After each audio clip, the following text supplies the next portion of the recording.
kind of conversation.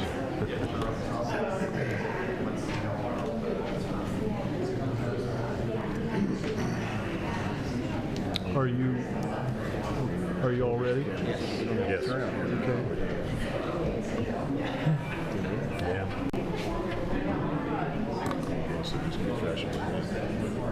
Yeah, it might be. Yeah, it's right there. Ready? Let's go. I'd like to call the Monday, August 5, 2019 Oakwood City Council meeting to order. Before we begin, I would like to have a moment of silence in honor of the victims of the shootings in both Dayton and El Paso. If you will join me with that. Thank you.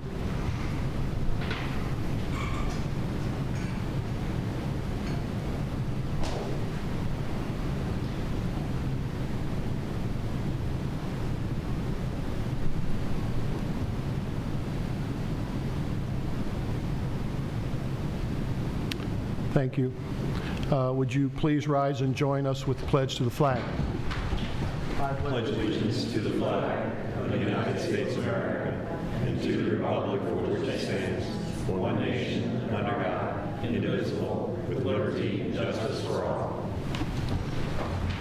May I have a roll call, please, Lori? Mayor Duncan? Here. Vice Mayor Byington? Here. Mr. Stevens? Here. Mrs. Hilton? Here. Mr. Epley? Here. And may I have a report on the minutes of our July 15 regular session, work session, and executive session? Councilmember Hilton. Yes, Your Honor. I've reviewed the minutes from all three meetings, and I've found them to be correct and complete, and therefore I move that they be adopted as written. Do we have a second? Second.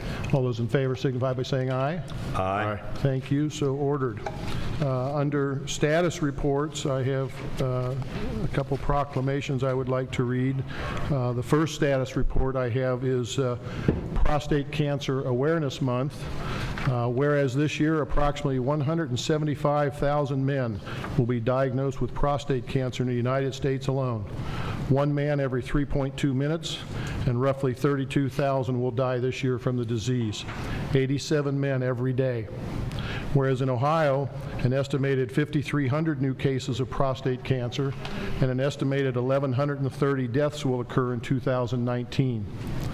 Whereas men with relatives, father, brother, son, with a history of prostate cancer are twice as likely to develop the disease, and whereas prostate cancer is the most commonly diagnosed form of cancer in American men, and the second leading cause of cancer-related deaths. Whereas veterans who are exposed to chemicals and herbicides are at an increased risk for developing prostate cancer, and whereas 1 in 9 American men are diagnosed with prostate cancer, African American men are 1.7 times more likely to be diagnosed with and 2.3 times more likely to die from prostate cancer. Whereas education regarding prostate cancer and early detection strategies is critical to saving lives and preserving and protecting families.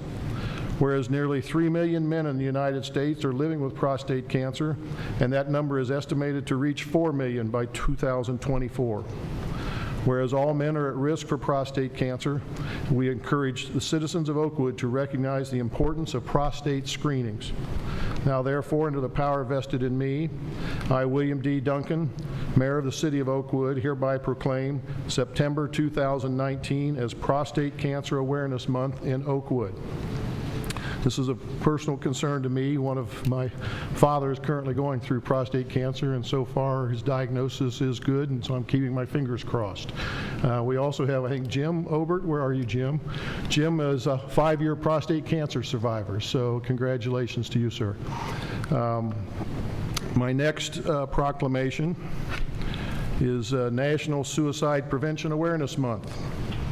Whereas September is known around the United States as National Suicide Prevention Awareness Month and is intended to help promote awareness surrounding each of suicide prevention resources available to us and our community. The simple goal is to learn how to help those around us and how to talk about suicide without increasing the risk of harm.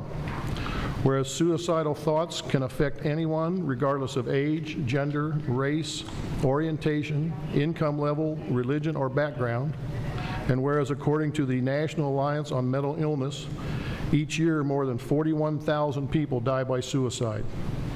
Whereas suicide is the 10th leading cause of death among adults in the U.S. and the second leading cause of death among people aged 10 to 34.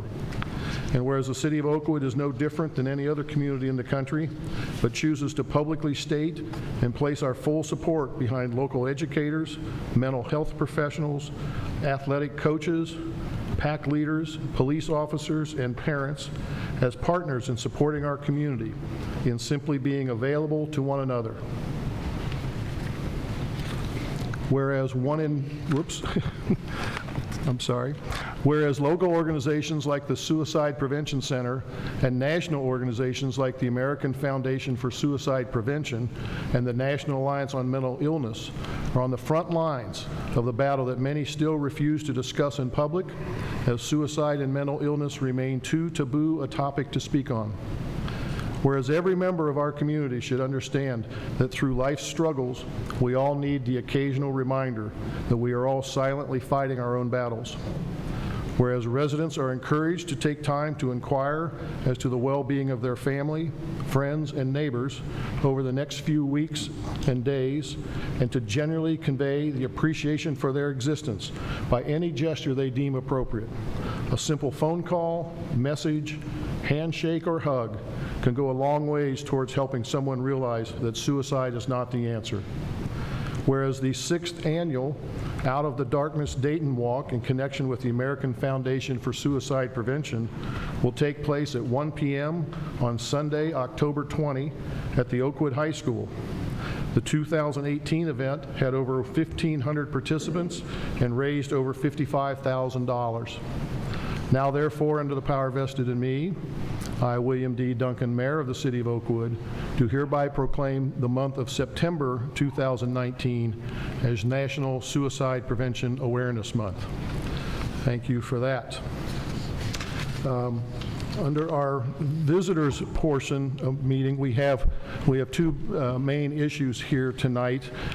We have a public hearing regarding Point Oakwood, and then we also have some legislation regarding short-term rentals. If you are going to want to speak about the Point Oakwood public hearing, we will have a time for that when you can speak. And then if you also want to speak on the short-term rentals issue before council, we will have a second visitors section for people to speak on that topic as well. If you have any other topic that you wish to address City Council on, now would be the time for you to come and address council, and I would encourage you to come down and state your name and address for the record, and we will welcome you. And it seems like everyone here wants to talk about the first two topics. Okay. So we will dispose with the visitors section, and we will go first to legislation, and that is, I have the first item, and it is a resolution to grant partial approval of an amendment to the master plan for the Sugar Camp and Point Oakwood development, affecting signage for the Element Oakwood condominiums at 300 and 310 Old River Trail.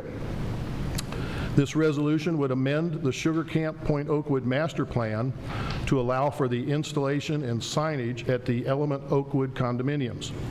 The developer has proposed a total of 4 signs, including 1 wall-mounted sign on 300 Old River Trail, 1 wall-mounted sign on 310 Old River Trail, 1 monument sign in front of 300 Old River Trail adjacent to the driveway entrance to Element Oakwood, and 1 monument sign in the landscaping island at the intersection of Old River Trail and Ascent Circle.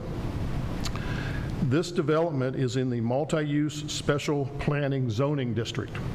This is a special zoning district that was created in the waning years of NCR's ownership of the Sugar Camp property, written to maximize local control over the redevelopment of the site. Regulations for the district are sparse but strict, requiring almost all development to be done via public hearings and special use permit. When council approved the original master plan in 2007, signage needs for the development were not yet known, and the Element Oakwood condominiums did not yet exist. The only master plan provision related to signage authorized city staff to review and approve signs for the 3 entrances to the development, which occurred over a decade ago. Construction of the Element Oakwood condominiums is rapidly progressing, and the developer is here tonight to be heard on application 19-4, which seeks approval of signage for the condos. The Planning Commission conducted a public hearing on application 19-4 on July 3rd, 2019. By a vote of 4-0, with 1 member recusing himself, the Planning Commission voted to recommend approval of the first 3 signs, but declined to recommend approval of the monument sign at the intersection of Old River Trail and Ascent Circle. The matter is now before council on that recommendation, and tonight we will hold our own public hearing on the application. I am introducing this resolution to, quote, to approve in part and deny in part, unquote, based on the recommendation of the Planning Commission. However, council is required to hold a public hearing on this proposal and is not prejudge the matter. At the conclusion of the hearing, we may vote to adopt the Planning Commission's recommendation, or we may approve the application in its entirety, approve it with conditions, or deny it altogether.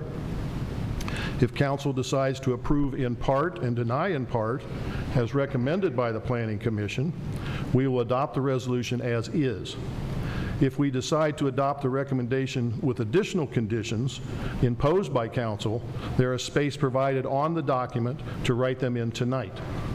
In the event we deny the application altogether or otherwise depart from the Planning Commission's recommendation, I will withdraw the resolution as written and ask the law director to prepare legislation consistent with council's decision to be adopted at our next regular meeting in September. So as a formality, before we begin the public hearing, I move that council adopt this resolution and ask for a second. Second. Thank you. At this point, Ethan Kroger will now present a staff report, and following our staff report, anyone who wishes to testify will come down to the podium and be sworn in mass by our law director. Councilmember Byington, comment? As I did during the Planning Commission, I have to recuse myself as I live directly across the street from this piece of property and under advisement of city attorney. So thank you very much. I will ask to stay at the dais, though. Okay, if that will be fine. Ethan Kroger, welcome. Thank you, We look sir. forward to your report. Thank you very much. Good evening, ladies and gentlemen. Just one application before you tonight, which is application 19-4. The applicant is Jim Obert on behalf of Element Oakwood LLC. The location, 300-310 Old River Trail and lot 4014 at the intersection of Ascent Circle and Old River Trail. The nature of the request is to install 2 wall-mounted signs, one on 300 and one on 310 Old River Trail, a monument sign in front of 300 Old River Trail, and a neighborhood monument sign at the intersection of Ascent Circle and Old River Trail. Now, this specific property or development is located in a multi-use special planning district. Properties within the multi-use special planning district are not subject to the sign regulations of the zoning code. Signs in the multi-use special planning district are to be evaluated against the special use standards set forth in 1004.6. In 2017, approval was given to build 84 condominium units and subsequently the construction of 2 condominium buildings separated by a common area to include a swimming pool, a leasing sales center, a fitness area, and a rooftop deck. Now, while many topics were covered in a meeting that lasted into the early hours of the morning, one of the topics that was not covered was signage.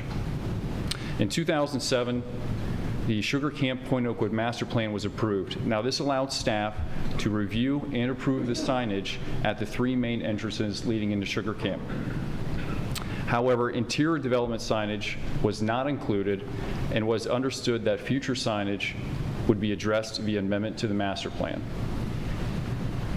The applicant is seeking approval for the following 4 signs. A wall sign placed on the east building orientated towards downtown Dayton. The sign will simply read Element and is roughly 22 feet by 4 feet. A wall sign placed above the leasing sales center entrance, which will read Element and is roughly 4 feet 7 inches by 11 feet 5 inches. A monument sign located to the right of the driveway or entrance, and this sign will read Element Oakwood, accompanied with a logo, and is roughly 5 feet by 4 feet and 7 inches. The applicant is also seeking approval to replace the existing monument sign positioned in the island located at the intersection of Ascent Circle and Old River Trail, and the monument sign is approximately 6 feet by 8 feet and 4 inches. The building will be lit by sconce-type lighting that will be placed on the exterior of the building and will not shine directly on the signage. The monument sign located to the west of the driveway entrance will be lit using ground-mounted landscape lighting, and the same is proposed at the requested monument sign located at the intersection of Ascent Circle and Old River Trail. The applicant is planning to use materials which will complement the building features and the architecture of the development. Now, I know, ladies and gentlemen, this is a little difficult to see, and we'll see some blown-up images here in just a few minutes. But if you can follow my cursor, what we see here is this is going to be the first of the 3 signs that we just talked about. We have the Element signage here above the building. And just to the right, we have that ground-mounted monument sign located next to the driveway or entrance, which will be roughly here in this area. And then very, very small print down at the bottom of your screen. This is the leasing or sales center clubhouse. And again, we see the Element logo or the Element signage here above the door. This is a close-up view from Old River Trail looking east. And again, you can see the Element signs on the east building and on the leasing sales center clubhouse.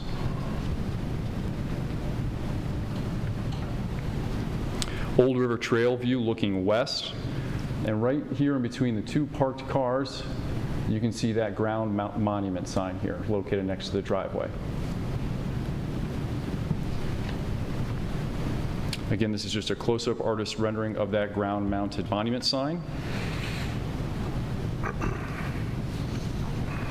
And this is the 4th sign that is being proposed. This is the neighborhood monument sign. Again, if you're coming off Far Hills Avenue, just so we can orientate ourselves here, and you're pulling onto Old River Trail, right where my mouse is, right where this little red dash is, would be the proposed neighborhood monument sign. And to the left of your screen there, you can see an artist rendering.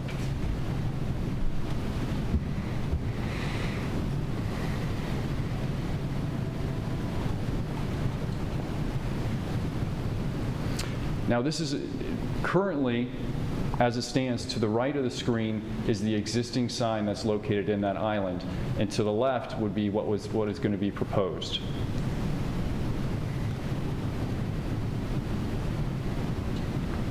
And again, this is an overlay, and I know it's a little difficult to see, but in the background you can see the white outline.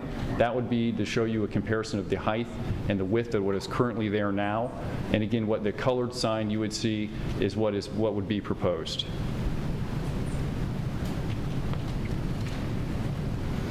The preliminary staff findings are set forth in the written staff report.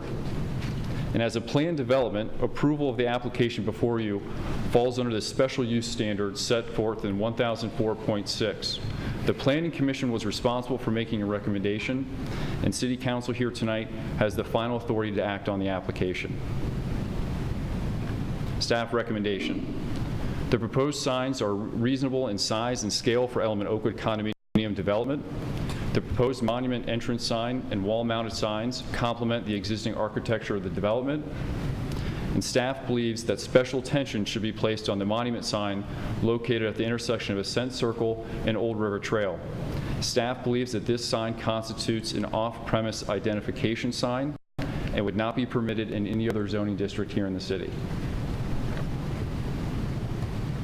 On July 3rd, 2019, the Planning Commission conducted a public hearing on application 19-4, and by a vote of 4-0, with one member recusing himself, the Planning Commission voted to recommend approval for the first 3 signs, but declined to recommend approval for the monument sign located at the intersection of Old River Trail and Ascent Circle. And ladies and gentlemen, that is all I have for you tonight. I'd be happy to answer any questions. I have one question. The sign that the Planning Commission did not approve, that was replacing a sign that's already there? That is correct. Okay. And who actually owns that ground where that sign is proposed to be? I believe OIG owns that ground. OIG owns that ground? Correct. Okay, not Hills Development? Correct. Okay, so they must have some agreement that would allow that sign to be put there if we were to approve it. That is my understanding. That's correct. Okay. Your Honor, I believe actually it's that island there is part of the common area of the development, so it's owned by the HOA as opposed to OIG itself. I see. Okay, that makes sense to me then. And then, am I correct that staff recommended to the Planning Commission to not approve this sign? That's correct. Okay. That's all the questions I have for you. Does anyone else have any questions for Ethan? All right. This would be the time then that we would open the public hearing, and anyone who wishes to address council prior to council making its decision, if you could raise your hand if you want to address council on this matter, and I'm sure Jim did. And because it's considered a quasi-judicial hearing, we need to have your testimony sworn into the record. So if you would stand, and our law director would give you the oath. Is there anyone else that's here to talk about this issue as well? Okay. Do you swear or affirm to tell the truth, the whole truth, and nothing but the truth in any testimony before council this evening? I do. Thank you. Welcome. If you can step to the podium and get and state your name and address for the record, and we welcome Thank you. Jim Obert with Hills Properties, technically Element LLC, for this application. First of all, address is 4901 Hunt Road, Cincinnati, Ohio, 45242. First of all, thank you so much for the proclamation on prostate cancer. Obviously, it's near and dear to me, and I will invite you all to the Gentleman's Stakes, which is another walk-run, which is September 14th at Belterra Park, the old River Downs racetrack downtown Cincinnati, or near Coney Island. Ethan knows how to reach me. I'd be happy to talk to anybody. If anybody you know has prostate cancer, I've had surgery, 33 radiation treatments. Been through the mill, and I'd be happy to share my experience with anybody you know, because it's unlike breast cancer that you can't walk by anything without seeing a pink ribbon. People don't talk about prostate cancer, so your proclamation means a whole lot. Zero Prostate Cancer is a group that I belong to, and is very good. So again, I encourage you to continue this in years to come. Thank you. As to this case, understand some of the thinking behind, and I guess the sign in question is the one that's on the screen right now, this sign. We were hoping that we could eliminate the existing sign that was, I don't know how long the intent was for it to be there. We thought this would be something in nature of the community and smaller in scale. This is not the end of the day, but we would like to have this as part of the approval, but more so than not, the other three signs that were recommended for approval by the Planning Commission are clearly more impactful to our community. So at your pleasure, if you find it in your hearts to say all four of them are fine, that would be wonderful. But obviously, with the three that were approved by Planning Commission would be our first impetus. Very good. Any questions for Jim? Besides the obvious, because there's an arrow on that sign, the fourth one we're talking about, is there another need for that sign? It's mainly for orientation. It's again, being down on Old River Trail like it is, we can't get any exposure on Far Hills, so anybody who would sight down this access road of Old River Trail and see that sign would have some context of where to go to get to our community. Okay, because am I correct saying the one building is 300 Old River, and the other building is 310, correct? There's actually three addresses on the property. 300 is the one, correct me if I'm wrong, 300 is the one closest to Far Hills.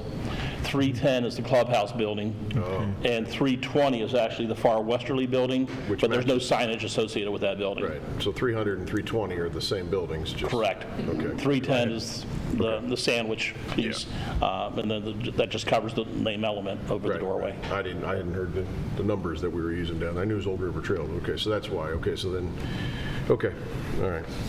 Other questions for our witness? All right. Well, thank you very much for your testimony. If no one else wishes to address council on this matter, we will close the public hearing and begin our... Well, you need to be sworn in before you come and address council, so would you give her the oath, please? Do you swear or affirm to tell the truth, the whole truth, and nothing but the truth in any testimony before council tonight? Yes, sir.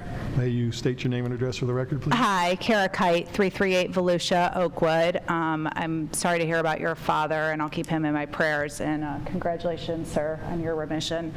I don't live in the Point, but I live in the community, and I just, that sign sticks out to me. It doesn't look like it fits in Oakwood, and I don't think it's necessary at that corner. I think that's why we have GPS and apps on our phone to tell us where to go.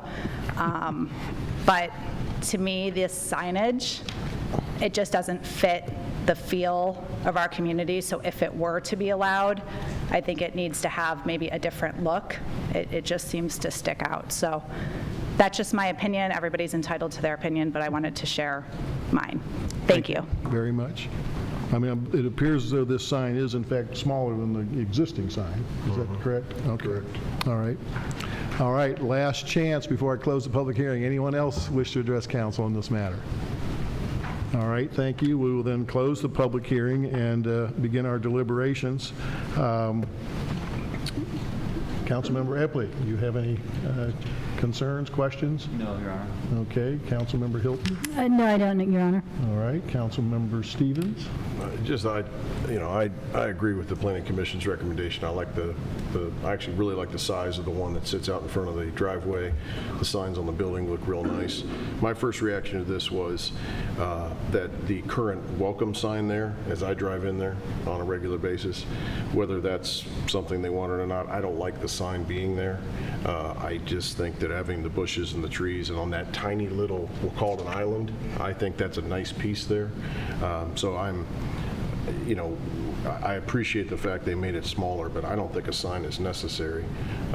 The interesting about Ms. Kite standing up is the first thing I thought of with the arrow, and that's why I asked the question was, I know not everyone uses their phones to get somewhere, but the 300 and the 320, or /310 if you're going to lease, that's how you're going to get there. And I also think you can see the buildings from Far Hills. So I think, I'm not sure if the sign is actually necessary. That's my opinion on that. All right, well, my only counter to GPS is I work downtown at 40 North Main Street, which used to be called the Kettering Tower, is now the Stratacatch Tower. And whenever I have people from out of town that come and punch in 40 North Main Street, it takes them to Graders in Centerville. And Which is not a bad thing. It's a good thing. I blame Google for that. Yeah. I don't blame anyone else, but be that as it may. So the motion that I introduced was essentially to approve the 3 signs and deny this particular sign that we're talking about. Does anyone want to deny all 3 signs, or does anyone want to approve all 4 signs? Of the 3 of you that are remaining to make your, so essentially we're proposing to vote on my resolution that would approve the 3 signs and deny the 4th sign as recommended to us by both the Planning Commission and also by staff. Is my understanding correct? That's correct. All right. Then hearing, if there's no other discussion on this matter, Lori, I would ask you to call the roll. Mayor Duncan? Yes. Mr. Stevens? Yes. Mrs. Hilton? Yes. Mr. Epley? Yes. Okay, thank you. That will conclude this matter of legislation, and Jim, I will be sure to let my father know about he's going to the dog track, so maybe he'll go to Belterra too. So, all righty. So that concludes that matter. The next item on our agenda is an ordinance regarding short-term rentals. After Councilmember Byington introduces the second reading of this ordinance, we will then open it up for visitors to come down and give us your comments regarding this ordinance. I would ask the visitors, again, because this issue is not a public hearing, you don't need to be sworn in to give your testimony, and we would encourage you to spend not more than 3 minutes addressing council council, and please address council and don't address the audience.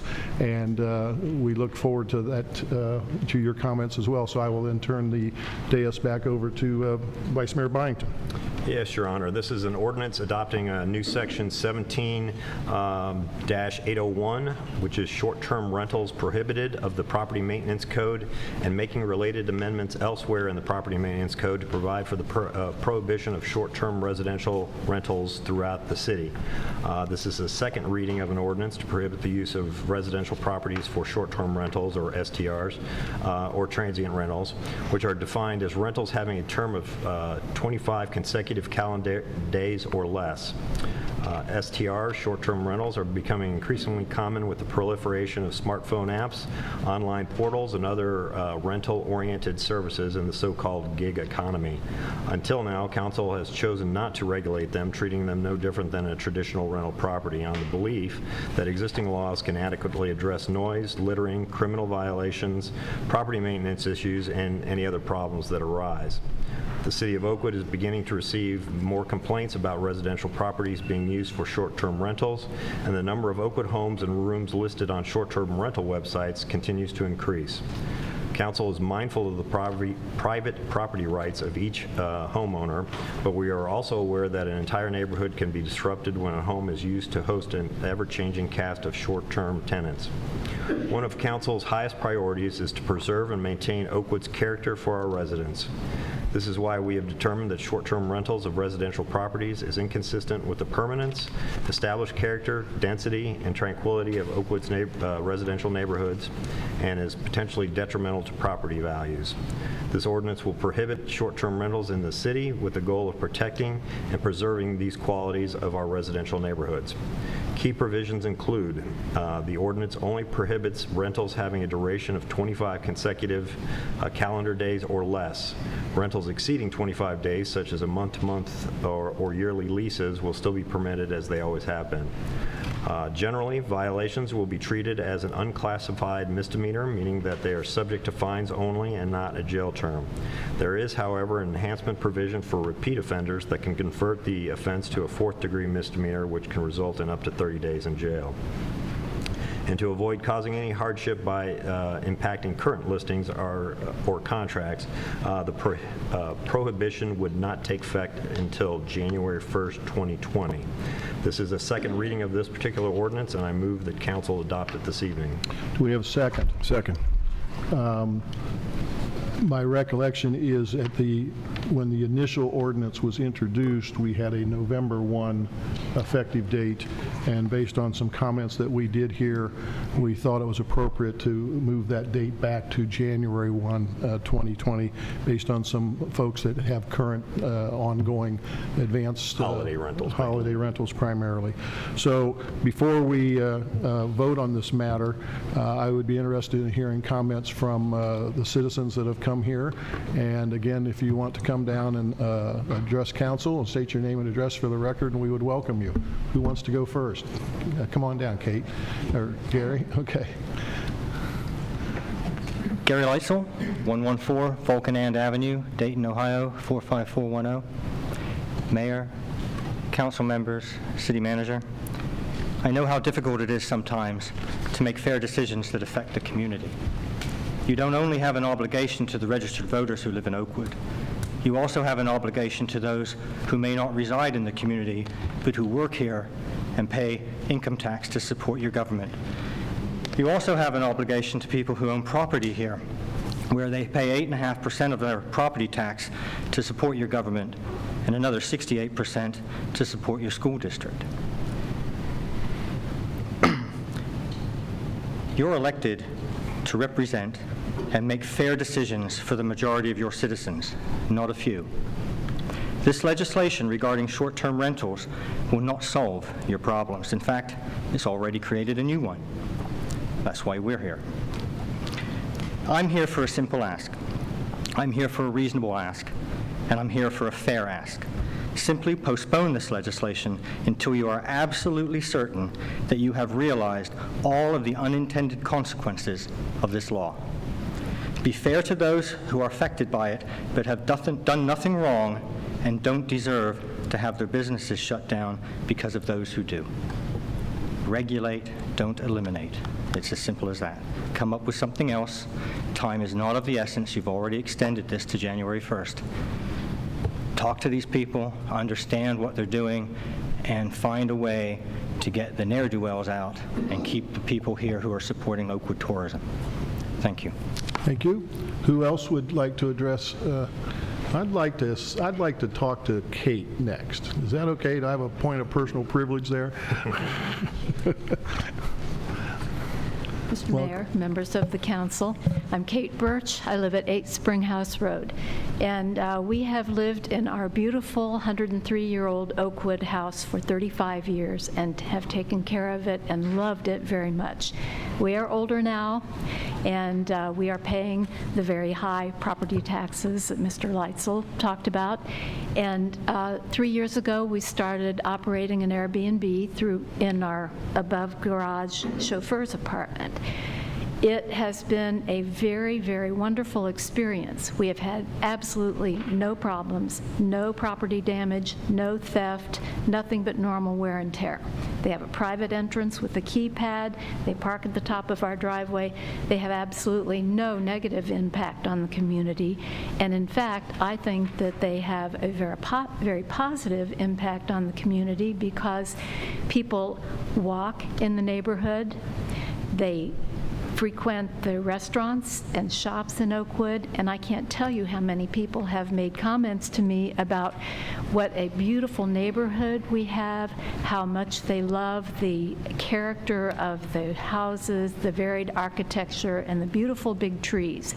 These people spend money here, and they give us good press.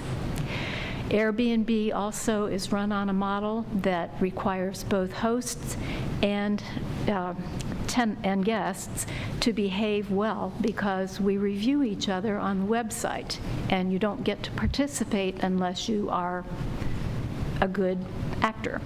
We've had, again, no noise, no problems, nothing. So I believe that we really are an asset to the community, and I'd like you to consider really dropping the matter. Thank you.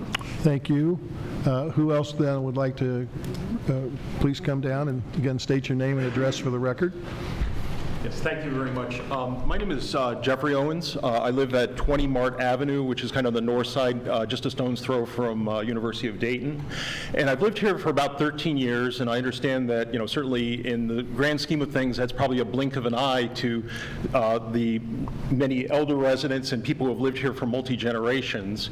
But it's been a wonderful 13 years, and our daughter went to Oakwood School. She's actually just graduating from high school this year and will be going on to college.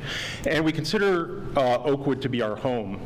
And being on the north side of Dayton, I'm sure you've heard the stories about what goes on there. One of the great challenges that we've sort of had to weather in that part of Oakwood, of course, is the proximity of the University of Dayton and the fondness of UD students to rent properties in that area. And in the 13 years, I've been trying very hard to sort of make this into a house that is, pleasant to the eye, trying to be a good neighbor, really making it a home, manifesting, I think, a lot of the values that many people who come to Oakwood are expecting when they're there. And for a few years, we did actually have to endure the students, all kinds of interesting behaviors on weekends, and I think there was a regular stop for the police for a couple of years. Fortunately, our neighbor to the east has changed hands. We now have a school teacher from the Kettering district who has made it his home, and things were looking grand. Unfortunately, our neighbor to the west has just sold their property, and we have a new a new couple owning the property, and shortly after they bought it in January, they installed a key punch in the side door, and after being very quiet for a very long period of time, people started coming and going. While certainly I I respect the fact that, people are paying very high taxes here in Oakwood, as we do ourselves, to live in order to live here. What has happened recently is that some of the transient visitors to that house have been somewhat of a nuisance, and it's been less than a pleasant stay. When we looked on the Airbnb rental site, of course, many of the guests have commented on how it's wonderful, walkable, livable, quiet neighborhood. The property is one in which they guarantee security. They ask that guests not smoke. And unfortunately, while it's sort of a little bit like the picture of Dorian Gray, while the amenity itself is very pleasant for guest staying, we often have to sort of deal with the other side of it. For example, it's a non-smoking facility, therefore it had forced a lot of guests to sit out in the driveway within a couple of feet of our bay window, smoking and vaping, for example. Or back in the months of April and May, there was what I believe to be a road crew or some kind of construction crew whose company placed in the Airbnb, and it became, once again, reminiscent of the days when the UD students were there on Friday nights. And so while, certainly I don't want to begrudge anybody the right to use their property in any way that's manifestly helpful to them or useful to them being able to support themselves, I would just ask that you think about not just simply the property owner, but also the neighbors who have to sort of deal with this transient population. Because if these kinds of manifestations become more and more common, I'm afraid I might have to maybe think twice about making Oakwood my permanent home, because if it's going to become kind of a place where transient populations are staying, probably there might be other places in the greater Dayton area where I might be able to get a little bit of peace and quiet. All right. Anyway, thank you very much. Thank you for your comments. Who else would like to address council on this matter? Please come forward and state your name and address for the record, and welcome. Thank you. My name is David Ezrati. I reside at 113 Bonner Street in Dayton. I am an Airbnb superhost. The house I used to host was bought for $19,500 in 1995, and I paid too much for it. The guests I've hosted over the last year: traveling nurses, families who sold their home and were waiting for the owners of their new home to move out, engineers at the base, a composer who wanted a retreat, a woman who makes a living helping animal shelters clean up their act, UD parents here to visit their kids. I hosted an 18-year-old airman who was old enough to serve our country, but wasn't old enough to rent a hotel room in town. Not a one has done anything but been a great neighbor, visitor. All of them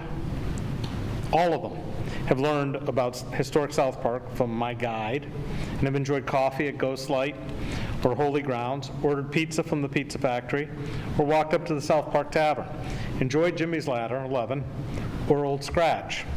They've taken the flyer to see shows downtown. They visited the Air Force Museum, the Art Institute, watched WGI. They bring money into the community. And most importantly, they've allowed me to keep my parents' things. Dad's Haywood Wakefield chair, their Eileen Gray side table, the Alto table, things that remind me of my parents and their love of travel, and discovering other cultures alive in their former house. My parents traveled the world and would have loved Airbnb over a sterile hotel experience. My father spoke 5 languages, my mother 2. They kept journals of their travels. I didn't even know about these until I was cleaning the house out to get ready for the Airbnb. They made lifelong friends in their journeys because of their wanderlust. Airbnb isn't the first or only service that allows this to happen. Long ago, in internet time, there was a site called Couchsurfing, where you could literally share a couch with travelers. This is in your own home. Airbnb offers extensive tools for screening guests and managing issues. They run a tight ship. But who benefits the most? Many empty nesters have found it allows them to stay in their homes, which may be bigger than they need. They also have the chance to interact with people of all kinds. Like the doctor in New Orleans I stayed with, when I was there to take part of the National Veterans Business Engagement Conference. Sometimes hosts don't meet their guests, like the family who had a backyard cottage that I stayed in while visiting Bloomington for a memorial for a friend's parents. Zoning laws and rules about who could do what have been used in this community before for xenophobic reasons. My friend Rabbi Mengel couldn't buy a home in Oakwood in the 60s. Just remember that before you choose another way of restricting property rights in the name of protection of some value you come up with. My office was a former corner grocery in Dayton. We don't have corner groceries anymore, sadly, and the building was ready for the wrecking ball in 1988. I bought it for $2,200 and was told I'd need a conditional use permit to have a small ad agency. The city fought me with rules like the one you are about to enact. Over the course of the last 33 years, many vendors, clients, and some of the top people in my field have visited a place that they never would have. A few ended up buying homes because they fell in love with the neighborhood.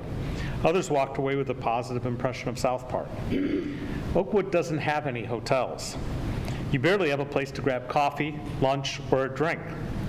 While you believe that living under a dome is wonderful, sometimes a little cultural cross-pollination can go a long way to growing your community, not harming it. There are other ways to manage these wonderful additions to your community other than banning them. I suggest you table this and learn more about alternatives before you act without thinking big picture. I'd be happy to answer any questions you have. Any questions for Mr. Ezrati? All right, thank you for your comments. Thank you. Who else would like to address council at this time? Please step forward and state your name and address for the record, please. I'm Ashley, Welcome. and this is Emily. We're the Webbs, and we live 321 South Bromfield in Kettering. We operate DaytonHospitality.com. Check it out. It's on the web. You can actually rent our 2 apartments directly from the web through Airbnb and other platforms. And the reason we're here today is because we're concerned about a precedent that it's very easy, having sat on the Kettering Council, it's a lot easier to come up with changes when other folks in the area, especially people you know and trust, have decided to make changes in their communities. And we're concerned that the changes that you're enacting could potentially be enacted in Kettering or Dayton. So Kettering where we live, Dayton where we have the Airbnb properties. We've also been friends with Roger and Kate for many years and see ourselves being in their shoes someday, having a big house with no kids in it anymore. We have we have 3 adult children, but 2 of them are at home right now, and we don't expect that to happen forever. So she's sad about that. I'm looking forward to it. So one of the things that we found about Airbnb from trying to find options, we took a vacation out west. We had an exchange student from Bosnia, and we had never taken a vacation out west. So I guess 3 years ago at this point, we packed up the day after graduation from high school. We rented a big van, took our 3 kids, Emily and I, and Armin from Bosnia, and we went west. We drove all night, experienced one of the greatest things ever, which is when one of your adult children can drive through Kansas while you sleep. It was great. And we showed up and we stayed in an Airbnb. It turned out to be right down the street from some Army friends that we had, and it was a great experience. That was the first of probably about 6 or 7 places that we stayed, Airbnb, but the whole trip, except for one hotel stay, was all Airbnb. We met some great people. It was so awesome to be able to get into the middle of the community. And one of the things, I know I'm not supposed to question council, but has anybody stayed in an Airbnb from council? Okay. Any of you? My son has. Any of you that want to, if you take up Gary on his suggestion and think about this a little bit, any one of you is welcome to come stay free of charge overnight in our place. We'll set you up. You can come down, check it out. Because we hope you love it and you tell your friends, and when you have people come visit, we're right inside Dayton and we're close to Oakwood. And so anyway, we get to be a part of these communities. I mean, we've stayed in Airbnbs in, it's north of Manhattan. It's like the northern part of Manhattan. I forget the name of the neighborhood. But anyway, it was great. You get up in the morning, you walk downstairs, you take 3 steps, and there's a little, what do they call them, bodegas? Bodega. Yeah, there's a bodega there, and you get coffee and you talk to the guy. By the 3rd day, he's like, hey, Ashley, what's up, man? It was great to be a part of that. Then we got to experience it going overseas. And so we went to Europe to visit Armin. but because of airfares, we found a cheap ticket to Zurich, and we made our way the long way around to get to Bosnia, and we stayed again in 4 or 5 different Airbnbs, got to be right immersed in the culture. And Oakwood is neat. And David, I love you, fellow paratrooper, but sometimes you try to make your point and you make it worse. Look, I get the bubble thing, but Oakwood's a great neighborhood. We don't live far. We're right down Far Hills a little bit. We love your stores. We love to come up to Dorothy Lane Market. We get coffee in Oakwood at Starbucks. I mean, you have a great thing going on here, and Airbnb done properly is an opportunity for people to get immersed in that and kind of be a part of it. And it's also, family's a big deal here. I know that. You talk about your walkable neighborhood, people know people. This is an opportunity, Airbnb done right is an opportunity for when family comes to visit, that there's a place to stay as opposed to a hotel that's way outside of town. Just a couple things real quick. Military families. We have gotten, matter of fact, today we had a call from a military family. Their house isn't going to be ready for 10 days. They need a place to stay. Their choices are go to a hotel and be in a small hotel room, maybe have a mini fridge. If they're lucky, they could find a suite someplace. But they're able to come in and stay in a 1-bedroom apartment. It's fully furnished. They've got a separate bedroom. The living room makes into a couch. They've got a full kitchen. They've got laundry. It's all there. And that's the kind of place that Roger and Kate have. I mean, that's the kind of place that they have. And is it Mark? Mark? That's right. Anyway, Mark, Actually, you've forgotten how to address but I totally get where Mark is coming from, and it's our worst fear as a host to have somebody in that's not going to take care of our place. So Airbnb has some great things in place. We can set some rules, and we can ask for quiet time, and we can do certain things. And what would be great, this whole thing could be turned around where Airbnb hosts could be your biggest fans, is if you do what Mayor Leitzel is suggesting, that you look at it and you come up with a way to do some regulation. Like if the law was behind the fact that we only allow 4 occupants in our Airbnb, that would be great. Because then if there was an issue, we could actually say, we're not going to discuss it. If I call the police, they're going to enforce the law, and we've set a maximum occupancy, and you're going to have to abide by it. I apologize for going on so long.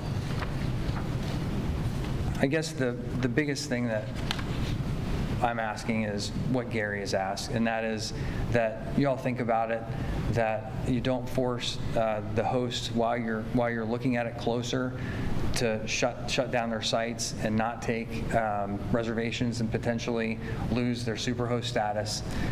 It is technically a business, but for a lot of people, it's also a fun way to connect with people from all over the place. And nobody wants to put up with somebody that's going to cause problems. And so if there's some way to figure out how to mitigate the problems, yet enjoy the benefits of inviting people and giving them a place to stay in the community, would really appreciate you guys looking at figuring out how to do that. Thank you for your comments. Thanks. Who else would like to address council? Come on up. We got plenty of time, so we'll listen to every one of you. So hello, Hi. Honorable Mayor Duncan. I'm Michael Brandt. I live in Kettering. I own 2 Airbnbs, 3 on the way. We're working on 1. I got started in Airbnb when I went to Barcelona with family and fell in love with the opportunity of staying locally. And I did everything that's said here to include, if you extend to look out for this, why don't you come and look at my Airbnb if you want to stay in it. Same with what Ashley said. You can stay for free for a night, and you can see and experience what an Airbnb is like.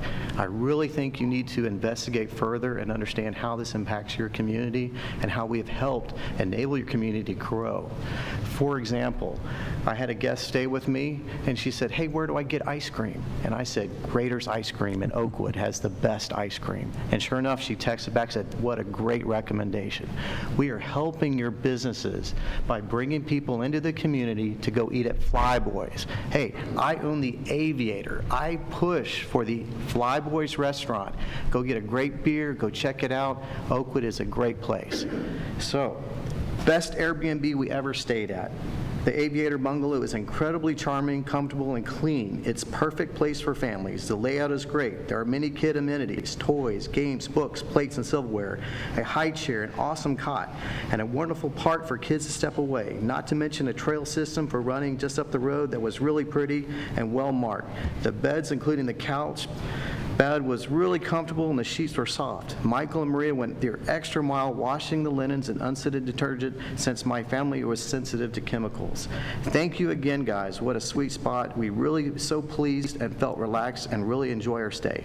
That's one of 100+ Airbnb comments that I've had on my site. So please, again, do your investigation, look at it. I think what Ashley just said, this will, if you enable the right laws and effects this, I don't want bad people to stay, right? It's my property. I want good people to stay. And Airbnb has a lot of great things to set up. I only advertise on Airbnb. Thank you for your time. Where is your property? Mine is in Kettering and Dayton, not in Oakwood, but I sent them to Oakwood. All right. All right. Thank you for your comments. Who else? Please come down. Your Honor, before they begin, only because it's been mentioned twice, I feel the need to throw this in there. Please don't offer council free stays in your Airbnbs because of the Ohio ethics law. If they're going to stay, they need to pay full price. My understanding of that is we are paid so little amount of money that we are not required to fill out gift forms with the Ohio Ethics Commission.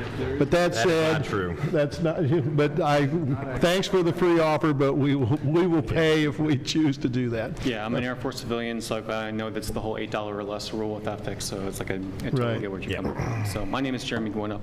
Jeremy Gwinup. I live on 447 Volusia Avenue. Okay. Actually, you came through our house on the, yes, on the holiday tour. So yes. we appreciate you having through.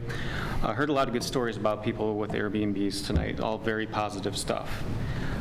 It's also been inspiring to hear Kate's story about being able to turn the space over her garage into like an income, basically a source of income.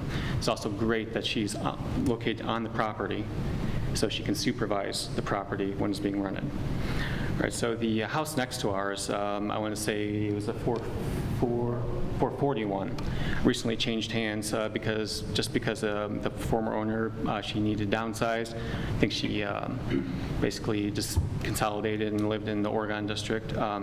She wound up selling the property to a young entrepreneurial couple who have since turned it into an Airbnb.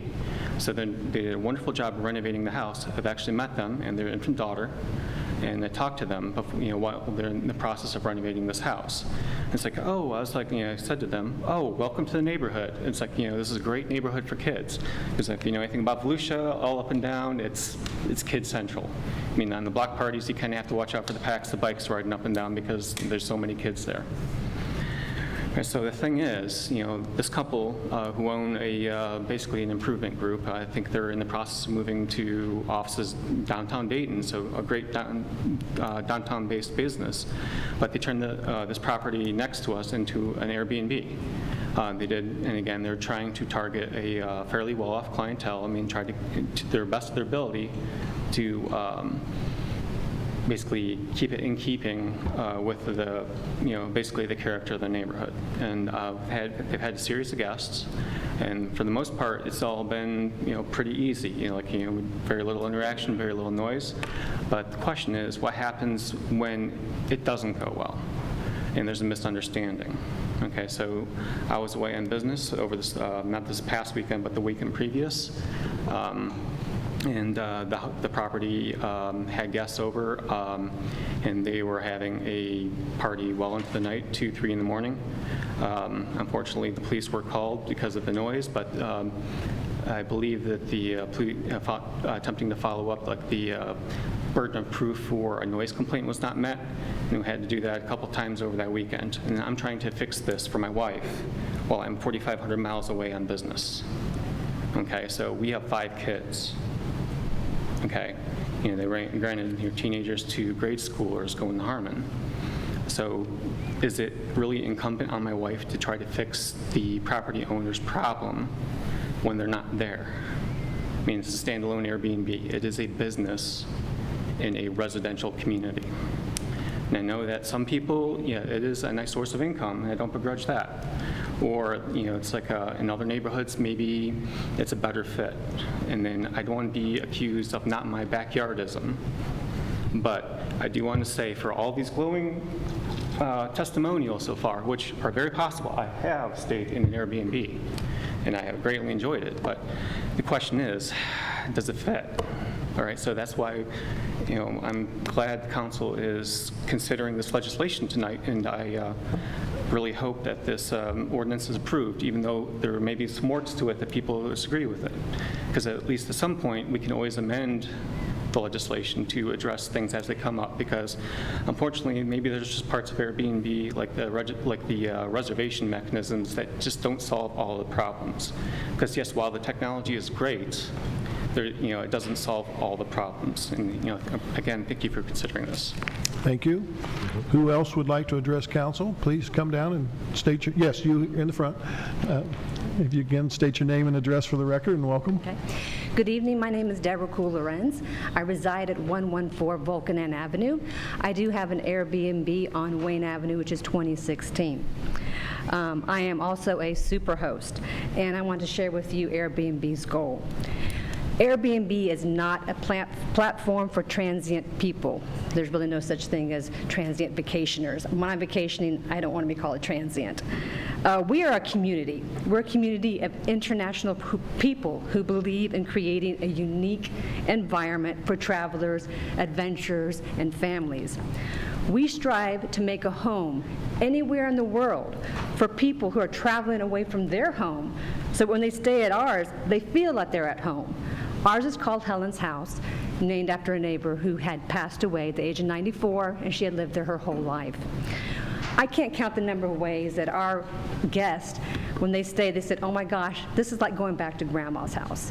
And that makes me feel so great, because it is. It is a step back in time, and we have antiques, and we do it as in memory of Helen. My family has used Airbnb on international travel and within the country. We have stayed in Spain, we have stayed in England, we have done our travels to Maine. I'm trying to think of all our travels, Canada. So we have used Airbnb, we have used Airbnb on an international and a national level. We are Superhost, and we are very proud of our community and our surrounding community. As host, we are held and rated to a very high standards. I'll discuss that in just a second. Our guests are families who come to spend Christmas, Thanksgiving, New Year's with their loved ones, and here in the county. Our guests are loving parents who come across the country to visit their students at the University of Dayton. Councilman Epley, I believe you're a graduate of the university. I think you can greatly appreciate... Of the law school. Of the law school. Okay, of the law school. We've got families who are coming over and spending some great times with their students. Currently, right now, we have a mom and a dad from India who is spending time with their daughter, who is pursuing a master's degree there at University of Dayton. And this is their first time in the United States. So we're very proud that they're staying at Helen's House. We have guests who are coming in to visit the United States Air Force Museum. They visit the Hamvention, the Winter Guard International. They come to attend a rock concert there at in Huber Heights at the Music Center. When these guests come to our area, they come with their wallets, and they are spending money. As host of Airbnb, we have a manual. And in that manual, we recommend restaurants, bars, coffee houses, tea houses, museums, parks. In our manual, we suggest they go visit Dorothy Lane Market for killer brownies. We also suggest they go to Grater's for the ice cream. We suggest that they go visit the Texas Beef and Cattle, which I'm a co-member of. I believe, Councilman, you're also a co-member of Texas Beef and Cattle. If you've ever a plug for them, great barbecue beef. But we recommend that they come and visit these businesses. These worldwide visitors and hosts, we're not threatening the comfort or safety or welfare of neighborhoods or citizens. Short-term rentals in and of themselves are not causing harm, nor is long-term rentals. What we need to consider is the behavior of the landlords and the renters. That can determine any detrimental qualities. With Airbnb, both the host and the guest are rated. As a guest, if I offer a trashy home, an unsafe home, I am going to receive a very bad review. And this review is on the site. Everyone and anyone can see this review. And if this is kept up, if I keep receiving these reviews, I will lose my status as a superhost, and I will eventually be kicked off of Airbnb. As a guest, if you are causing noise, you're disregarding the policies that I have set up, that you are not to make any noise between this time and this time. If you are not parking in the right spot, if you're not following what you're supposed to be following, I will leave you a bad review, which is also open to everyone on that site, and you will find it very difficult to find a place anywhere else with Airbnb. So we are rated, we self-regulate ourselves on this platform. Here's a review from a guest who stayed at one of your Oakwood homes. This is not a review of mine. I did pick a review of a Oakwood B&B. This isn't a B&B. I don't know if Leah is here. This is her review, or this is the review of her place. This place is fantastic, very clean, and has a wonderful decor. Every detail was thought of. Very close to shopping and grocery stores. Oakwood is an outstanding community and very safe. Leah, who is the host, was extremely attentive to our needs, and her response time was swift. She was wonderful to work with, and we would stay again. I highly recommend Leah's place in Oakwood. Is this not the way you want Oakwood to shine? Do you really want to close the doors to these families, these business owners, these adventurers? Do you want to shut down these businesses, these Airbnb businesses in your community? I respectfully ask you, please consider the path you are taking. Take time to study the situation, develop a more equitable and feasible plan. This current legislation may or may not solve your problem, and I understand fully the problem. I live in Dayton, I understand it. However, it will kill your Airbnb folks. They will become the unintended victims of this current proposal. I'm not going to invite you to stay in my Airbnb for free.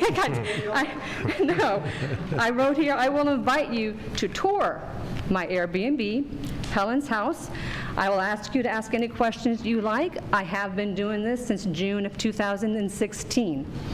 I think you will find that the Airbnb community truly just wants to make our neighborhoods a lovelier and better place. I thank you for your time. Thank you.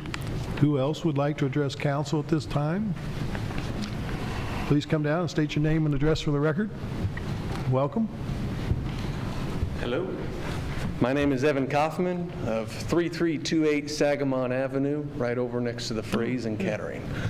I think definitely after hearing folks talk about the longevity of how long people have been here, I've probably been here the shortest amount of time frame. The Air Force sent me here in 2013, so I definitely know that I'm a little less than a blink of an eye. But during that time, I think when I hear arguments for both sides, I found myself in a bit of a predicament that doesn't quite fit maybe on either end of the spectrum. So as I could tell by some of the discussion here and just by looking at some haircuts in the room, I can tell there have been a lot of folks that have served and have been in the military or been moving around from base to base.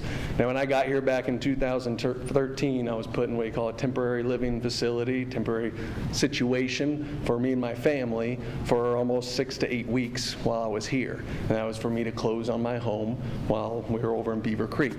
And anyways, during that situation, I'm sure there are quite a few folks who have been in a situation where you're not there for a short term, but you're not there for long term. So when you're there for a short term, there's only so far a microwave can really go when you're living in a place. And I've kind of determined that to be really anything over about 7 to 14 days. And if you guys have been on a long-term training of any kind, be it for a company, be it for government, military, whatever it is, you know that some things you need that are like home, and hotels can't quite provide that. So the one thing I think is very interesting about today, and we mentioned Airbnb over and over again, it's something that I'm actually not not really a part of. I do mainly short-term rentals to folks who are in similar situations to where I was in. But the interesting thing that those things allow us to do is allow individuals to kind of bridge that gap from a long-term home situation where you can have access to a kitchen that's fully stocked to provide good meals and still having the ability to be there for a short amount of time. The problem when I came here in the first place back in 2013 is the cost. If I was put outside of the Air Force Base, which I was fortunate to get a TLF. If any of you guys have served here at Wright-Patterson, you know you got to call ahead a few months at least in advance to reserve one of the 2-bedroom houses that they have on base. If you don't, you're going to be stuck off base. And in that case, if you're lucky, you'll get a non-availability slip, and then maybe he'll give you $100 a night. If you have a family of 3 or 4 kids, then in that situation, it's hard to find yourself a hotel room that will lease to you for, I should say, a home that will lease to you short term that will accommodate your family, or to get a hotel that has the room, space, and amenities to support you. So that is where, for me filling in, I recently exited the Air Force back in December of 2018. I had got my real estate license, and the one member I think I only know here is Mr. Kroger through your nice pre-sale inspections. He helped walk me through the finer points to better understand that. But being on the buy side in multiple transactions here, I've been able to help many folks move to the area for Oakwood. My primary focus for my clients are all military and helping them bridge that transition. And one of the things I do is I offer them the ability to stay in some of my own investment properties as a short-term rental. That way they can bridge the gap when they move here to stay somewhere that offers their family the amenities that they need. So when I look at this, I'm hearing all tonight the divide of just it's focused on Airbnb or VRBO, the short-term sites. I ask that you just also expand the mindset a bit to where there's more outside of that when we put in legislation that paints a broad stroke across why people are looking for short-term rentals. So the one thing I wish to ask is that we strongly consider how we state what is transient and what is short-term. And also to consider putting in place, as it has been mentioned, maybe a process for allowing certain folks to be vetted and screened to provide such services. Because there are those members, there are those, I heard airmen mentioned for coming in, and those airmen who have a family of 4 or 5, and I've sold them many homes before, who get stuck off base and they can't put their whole family into a place and they're stuck waiting for their home to close for 30 to 40 days. Some of them need a short 10 to 14 day window to make it work. Now I know they're going to go out and for up to 25 days. I see that as a local hotel. If I looked at the rates right before this, it's going to cost them about $2,500 for that month. Whereas I know I can help them and make it work for less than half of that. So I urge that we just consider a scenario where we work with folks that are in that odd gap of there for a night or two versus there forever. 25 days just might be a little too, in that case, long. It should be a little shorter than that for those folks who are needing to bridge that gap. So I just ask that we consider that. If you have any questions on it, I'd be happy to answer. I know the business that I provide and the number of folks I do that with is pretty substantial, the number of folks. So this does have a big, significant impact on my business, just having gotten out of the Air Force to grow it. So this is a very interesting piece of legislation in my mind, because I also, as some folks have mentioned, believe that it will set a precedence to other areas, and I believe it should be just taken with caution on how it's going to impact other folks who run their business. Very good, thank you. You say you, excuse me, you say you live in Kettering? You say, Yes, sir. Yeah, right? Yep. Where are your properties?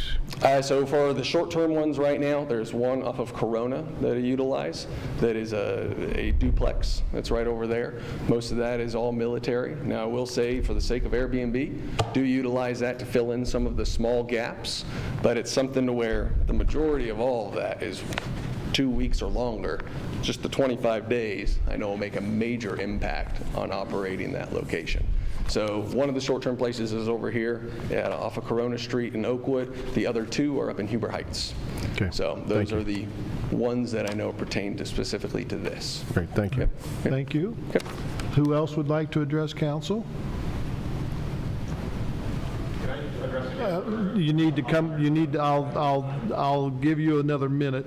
I won't take up a Yeah, lot of your but time. yeah. I apologize. That's okay. I just wanted to respond to one thing that, yes, the host of our neighboring Airbnb does respond very quickly to incidents. We have had incidences. The only thing I would say to that is that, for example, when one of the groups of guests started throwing rocks at our house, he promptly dealt with it the next morning, but the incident occurred. So again, people can respond very quickly, but you can't undo the incident. Understand. Thank you. Who else would like to address council in the back? If you want to come forward, state your name and address for the record, and welcome. I'm Amy Duvik. I live at 131 Rubicon Road, and I have had an Airbnb next door to me at 25 East Shantz for approximately 2.5 years. It's a 3-unit apartment building, and one of the units is rented out as an Airbnb on a regular, every weekend basis. My experience with this has been awful. I have 6 children. We are a very active family, out in our yard all the time, have kids over at our home. We have 5 cars between our teenage kids and myself. The parking is a major issue because I think the host has told the Airbnb guests not to park in the driveway because of the 2 tenants who live in the apartment. So they are parked in front of my house all weekend long. And by the time I realize, like on Sunday, hey, this guy is, I see somebody like come in and out a couple times, and it's like, okay, I want to address them and say, hey, do you mind parking up there or somewhere else, because this is where my kids park their cars. Then they leave and they're gone. We have had instances with kids running around in my yard in the middle of the night, playing ghosts in the graveyard, whatever. Not my kids, these are the Airbnb people.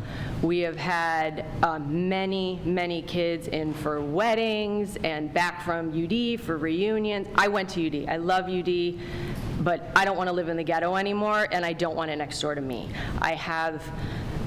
I mean, 4 out of 5 weekends, it's uncomfortable. I don't know who they are. They're in and out. They are not courteous to myself and the other neighbors. They leave garbage on the curb. I've had an instance of a gal come across the street. She was all wrapped up in a blanket. She dropped a wine bottle right in the middle of the street, started laughing. She was like drunk, went inside the Airbnb. She didn't clean up. The tenants there don't like them either. They're fed up. They could not make it tonight. It's just, I think when we moved here 10 years ago, and I had a list of homes to live in, if I knew next door to me there was an Airbnb, that would have been crossed off my list, number 1. I would never want to live next door to one. We live in a community with neighbors who care about each other, who, we know each other. It's our home. It's a very small community, and it doesn't feel like that. I mean, everybody else around, they're great. We've known each other for years. You know your habits of your neighbors. You're courteous to each other. Okay, my kids are teenagers now. Okay, those guys have little kids. They go to bed early. You guys be quiet. Go. We know each other. This is not that situation.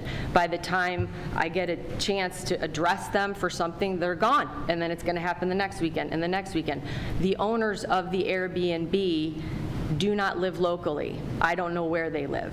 And so to me, that's a problem. I feel that if maybe a regulation that they have to live in Oakwood to have an Airbnb in Oakwood, I don't know what laws, if that's against whatever rules, but to me, that would make, instead of me having to sit there and clean up after these people and wonder who's coming in next weekend to my right next door, that they could address it, because they don't know what is going on.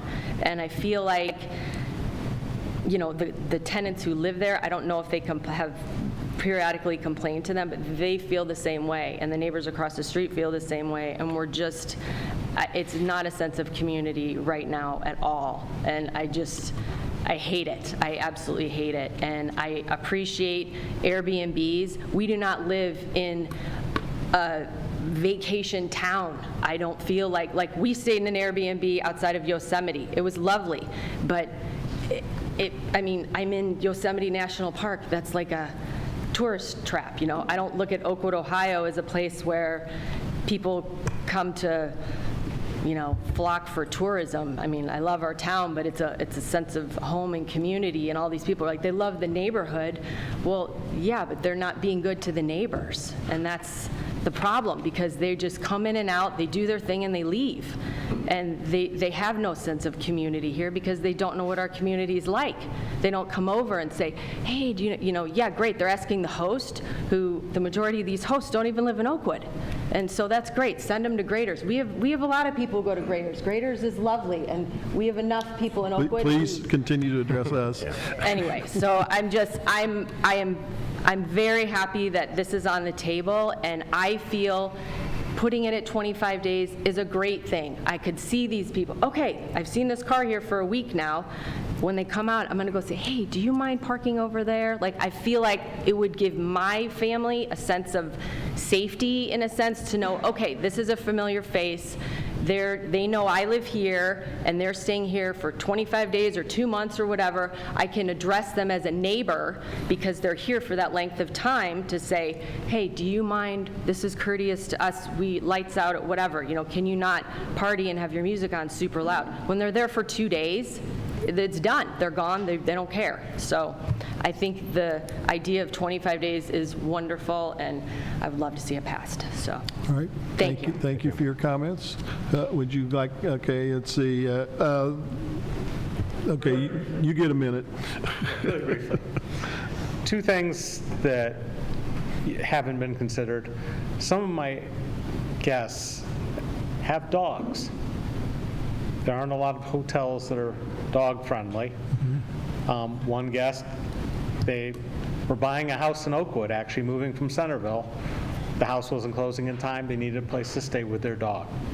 Second instance that I find often is there are people with severe dietary restrictions and issues where they need to prepare their own food, their own meals, whether it be diabetes or any other number of things. I have a fully stocked kitchen. I mean, down to there's olive oil there, there's salt and pepper, there's flour, there's sugar, there's the stuff you need to bake, whatever. But they go out, they often bring all their own stuff, and they cook all their meals.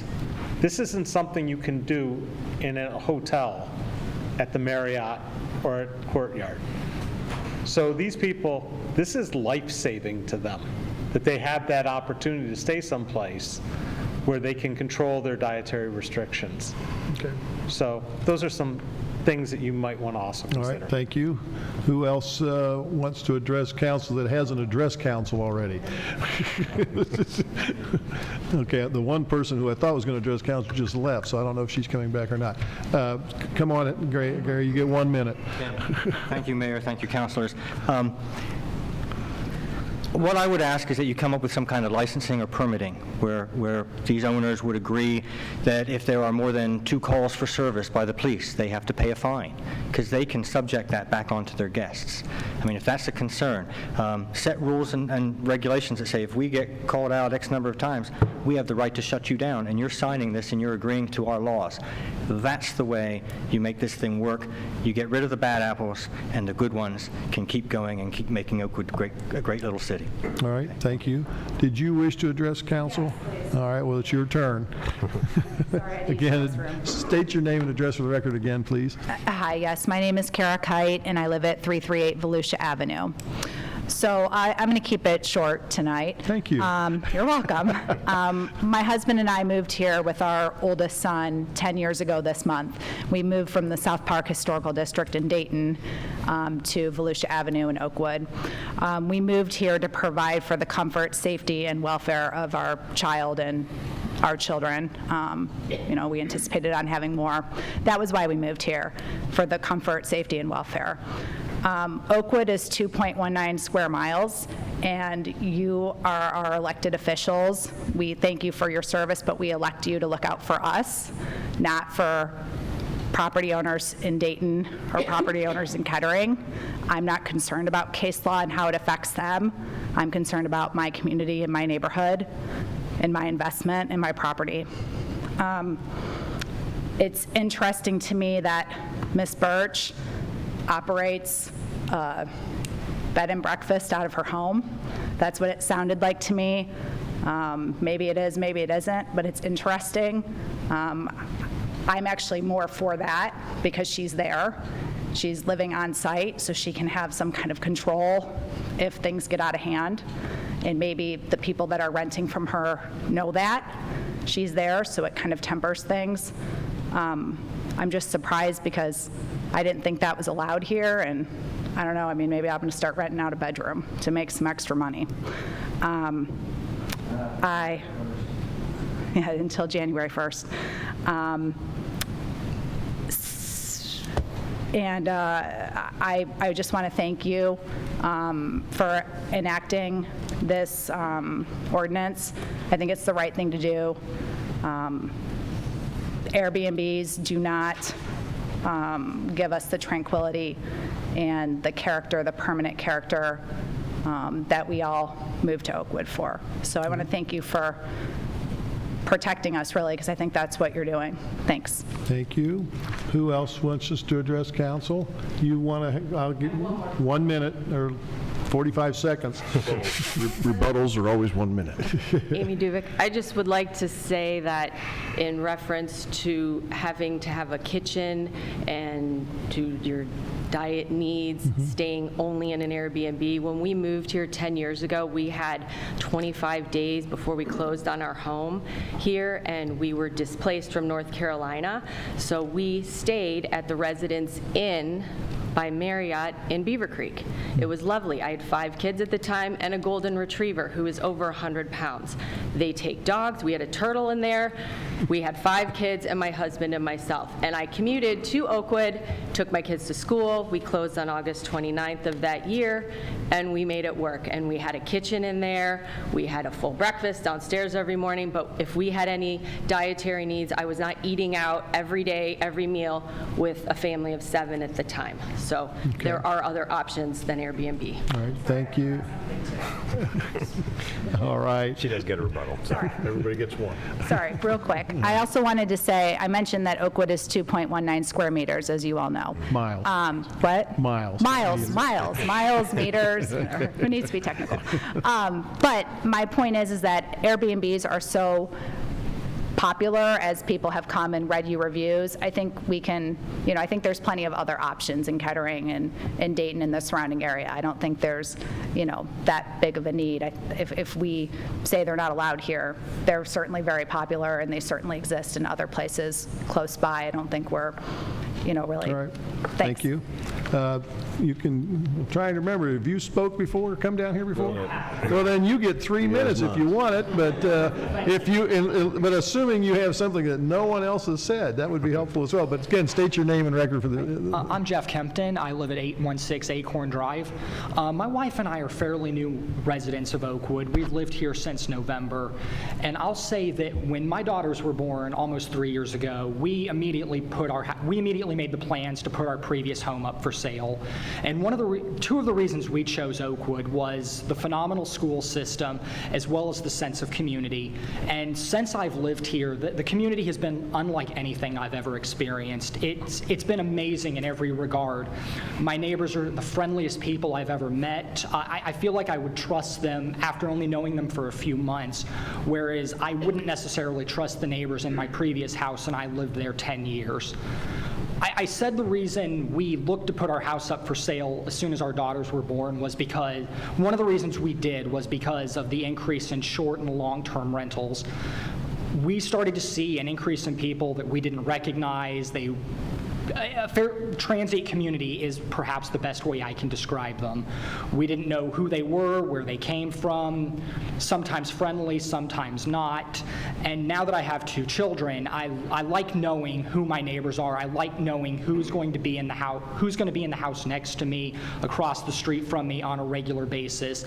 And particularly because I travel for work on a fairly regular basis, my wife and I both like knowing who's going to be around us at any given time. Again, given that we have 2 small children. So, thank you. Thank you. Appreciate that. I'll give you 45 seconds, Kate. I've actually been rather shocked to hear about this kind of absentee landlord situation, such as the house on Volusia that Mrs. Duvik described. And I don't think that Airbnb, the company, would be in favor of that, because they expect the hosts to rate their guests, and how can they do that if they aren't even there? And I also think that the company Airbnb would be very interested to learn about a situation such as she described, where people are making noise and having kids being outside playing at all hours of the night. It's not the way it's supposed to be. So I think. All right, thank you for that. Who else has not spoken this evening? Would you like to speak? I think your spouse spoke, is that correct? But, you never want him to have the last word. So, again, if you could state your name and address for the record, welcome. Yeah, it's Sarah Gwinnett at 447 Volusia. Okay. Volusia, okay. And like he said, my husband earlier said, 2 weekends ago, I did have to call the police department 3 different times for noise violations. They weren't cited or ticketed anytime I called, but I just wanted to make a record of it at least, that this noise level was bothering me at 3 a.m. Right at their patio at the back of their house is right next to our bedroom, and he was out of town, out of the country even, for work. And like the other gentleman said, I'm home kind of often with my 5 kids without him. He goes on work trips pretty regularly throughout the whole year. We've only been dealing with our neighbors as an Airbnb for the past, I think it's only been operating for 3 months now. And that was the first time we've had to call with a problem. And I'm not against Airbnbs. I just think the zoning, if we're zoned as a residential area if that's what we are, Airbnb is a business. So is that allowed in a residential area? What should it be permitted maybe in a commercial area of Oakwood versus an actual residential zoned location? And I do, we have a lot of kids. There's a lot of kids on the whole street. What if there's a sex offender that rents next door? We have no idea who's going to be there, and that really, really, really bothers me and makes me nervous and kind of upset. I'm not saying that would ever happen, but it's not out of the question, because I don't know how you could possibly regulate that. And it doesn't show anywhere on Airbnb, looking at their site. They actually do have an Airbnb neighbors site that you can communicate an issue with an Airbnb in your neighborhood. But I don't know where that gets you. You have to submit so much weird information, and it looks like it could just get lost in the shuffle of their website. But I just really think being in a residential area, we bought a house in a residential area to live with our family, and I'm not opposed to rentals. If the house next door was a 1-year lease, fine. I would at least know who's there every day for that year versus a weekend or 4 days or whatever. So I definitely am for the ban on this for Oakwood. So. Thank you. Yes. Anyone else? All right. Well, I appreciate all of you coming here for your comments. They've been very helpful for me. Does anybody have any questions that you want to talk about this? I have one. I know that at one point, we raised the date from November 1 to January 1 after hearing from some people that already had contracts. I thought I had heard that there was some contracts even in January. Is there any appetite for extending that deadline to, say, March 1 or not? Or do you feel January 1 is adequate? I think January 1 is fine. So I will obviously not make a motion then. It's going to die for lack of a second. Yeah, that's not All right. make a difference. And I guess the other question is, what I see is it's this classic issue that we have in Oakwood, but primarily local government. It's about land use. And, I've always been a believer of giving the property owner should be able to do with their property what they want, but at the same time, we have zoning. And that's always a conundrum as to how you weight the rights of the community versus the rights of the property owner. And I'm struggling with this. I don't know if there's a way. Several people have said that there's, is there a way that we could tighten this ordinance up and maybe allow some of this but not others? I'm struggling with that myself, but I don't know whether it's something that we could study in more detail and come back. I'm leaning towards, while I'm not opposed to the short-term rentals, my concern from the neighbors that have had bad experiences, I've heard a lot of people that had outstanding experiences and a lot of people that had horrible experiences, and I'm trying to weigh that in my mind, and that's just really where I'm coming from. But I mean, it's something that if we wanted to postpone this and we continue to get complaints, I mean, I'm all for just saying we're not going to do it, because it's not part of the residential community that Oakwood has been since 1908. I mean, it's a tough one for me. So, does anybody have anything else? I believe the ordinance that was presented by the Vice Mayor comports with the nature and character of Oakwood. I've listened to 13 people, 3 Dayton residents, 3 Kettering residents, and 7 Oakwood residents. And I've heard what they've had to say and their experiences. And I have no doubt that, and people talk about Airbnb and being able to review it, and it's a business and so forth, but I think this is regarding short-term rentals. So I'm sure there are more than one type of company that does this, and it has its place. It definitely has its place. It's great for vacations and things like that. It just gives you many different alternatives. But I don't see how that fits with our community. Okay. Do you have any comments? I don't, Your Honor. Council member. Mr. Stevens, any comments for you? My comments are basically what Mr. Epley said, the fact that it's residential community, all right? And the main factor for me is that I've used Airbnb, I've used VRBO in multiple situations, and 2 of the 3 times I've used them were vacation spots, literally. The one time I used it when it was a bad experience was when I didn't rent it, but I was there visiting some friends who'd rented it. We were out of town, and literally the families that I was there with, now we left at like 11 o'clock. They stayed up till 2 and 3 in the morning. And I know this because they told me that the next day. And there were 8 high school age boys upstairs, and there were 7 adults downstairs. Everybody was up, and I couldn't believe when they told me the next day how late everybody was up and the noise and everything. And this was in a neighborhood very similar to Oakwood. And I always said, ever since I left, this has happened 2 years in a row. So obviously, and I know they got it off the Airbnb site, hate to slam on Airbnb since we're talking about short-term rentals, but they rented the same home 2 years in a row. And it happened 2 years in a row, so that the problem wasn't fixed. This actually occurred in Indianapolis. I can call out the city. But I couldn't believe it. And all I ever think of, and this is way before we even brought this topic up, that I would not want that next to my house.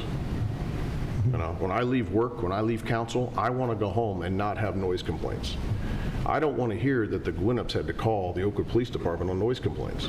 We can't stop noise complaints. We got high school kids that might be out late. We got other adults. There are noise complaints. You can't stop them all. But this is an opportunity to get ahead of it when I think our Oakwood Police Department can do other things than to be going on noise complaints caused by people that don't live here, that can come and go as they want. And obviously, we don't have a huge issue with it right now. What's our number we came up with? Possibly 9 or 10 in Oakwood? Somewhere in that range, if I'm not mistaken. The number to me isn't important. I don't want the one time to have a problem.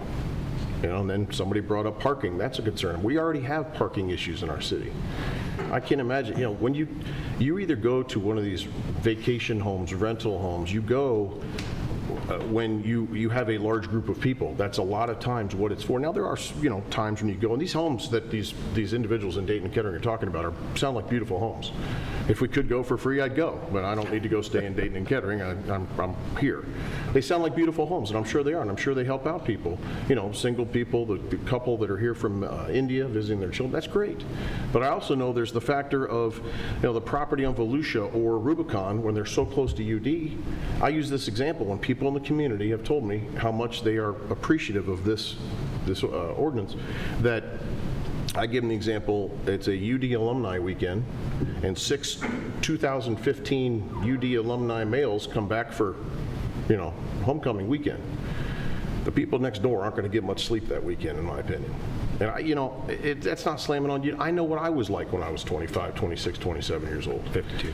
Yeah, and our citizens move here for 3 things: schools, safety, and services. And I firmly believe that, I appreciate the fact that all these people that have spoke tonight who live in Dayton and Kettering, they send their, I'll call them tenants, their short-term renters to Oakwood.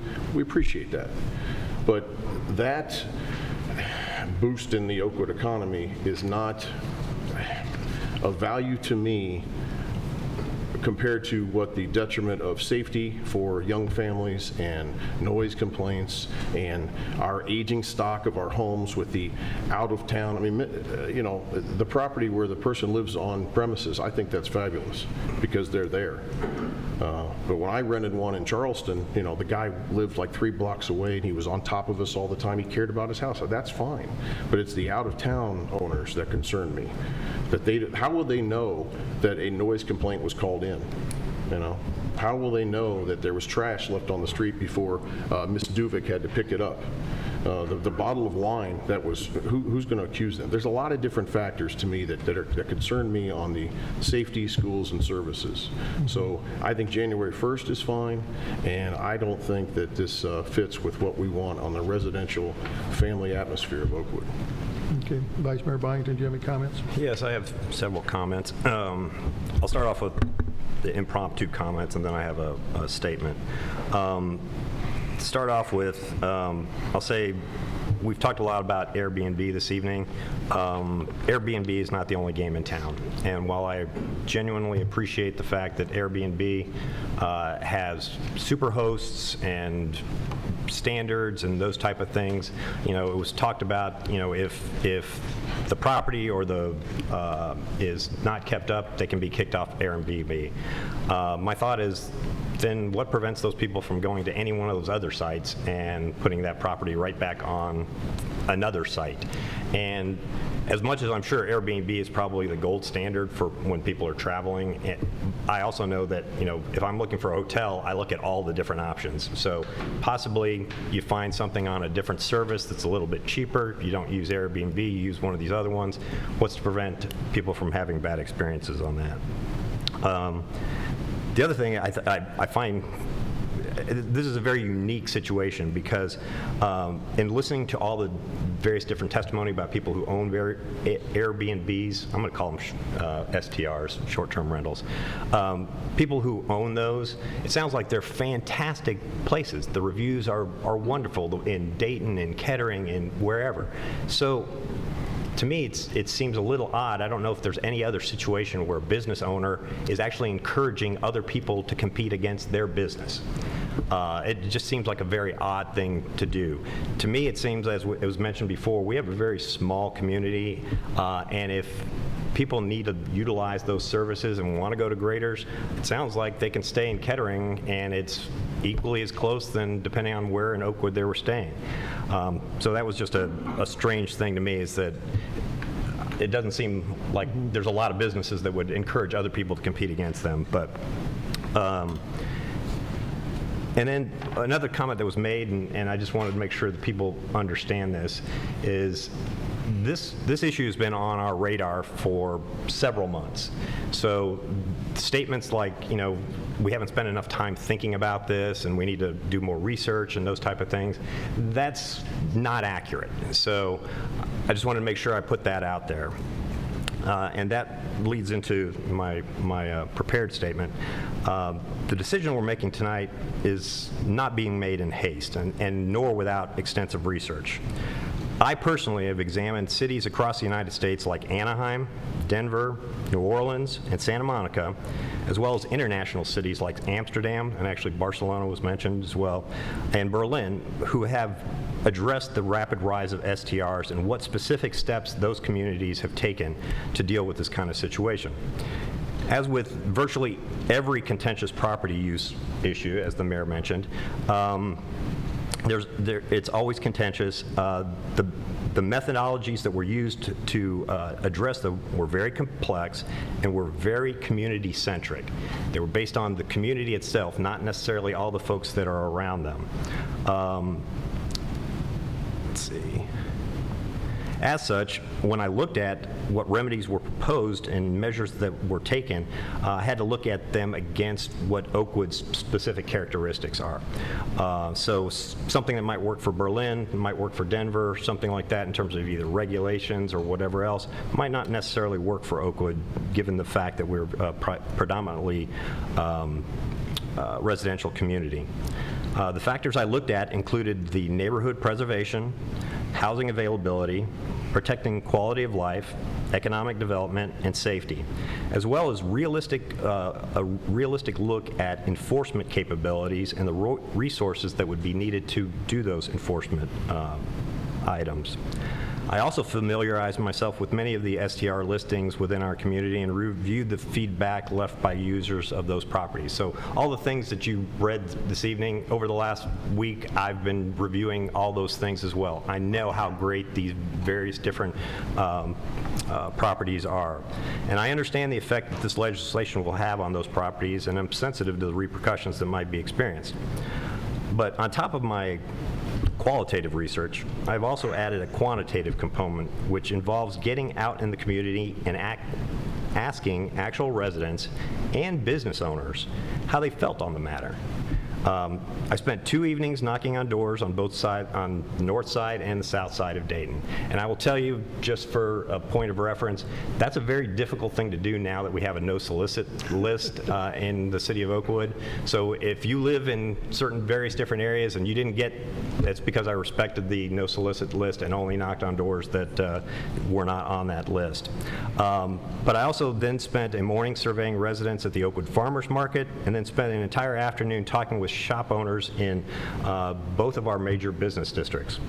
The overwhelming response, and I say overwhelming because I would say there's only been maybe 1 or 2 that were against this legislation. Overwhelming response was that they were in favor of the legislation that is before us this evening. I'm convinced that I, as well as my fellow council members, have done our due diligence in reviewing this matter.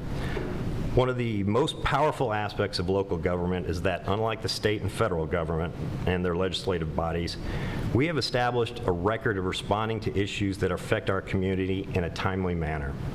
We don't kick the can down the road. We don't stall things and hope that the public will get distracted by other challenges or divert their attention elsewhere.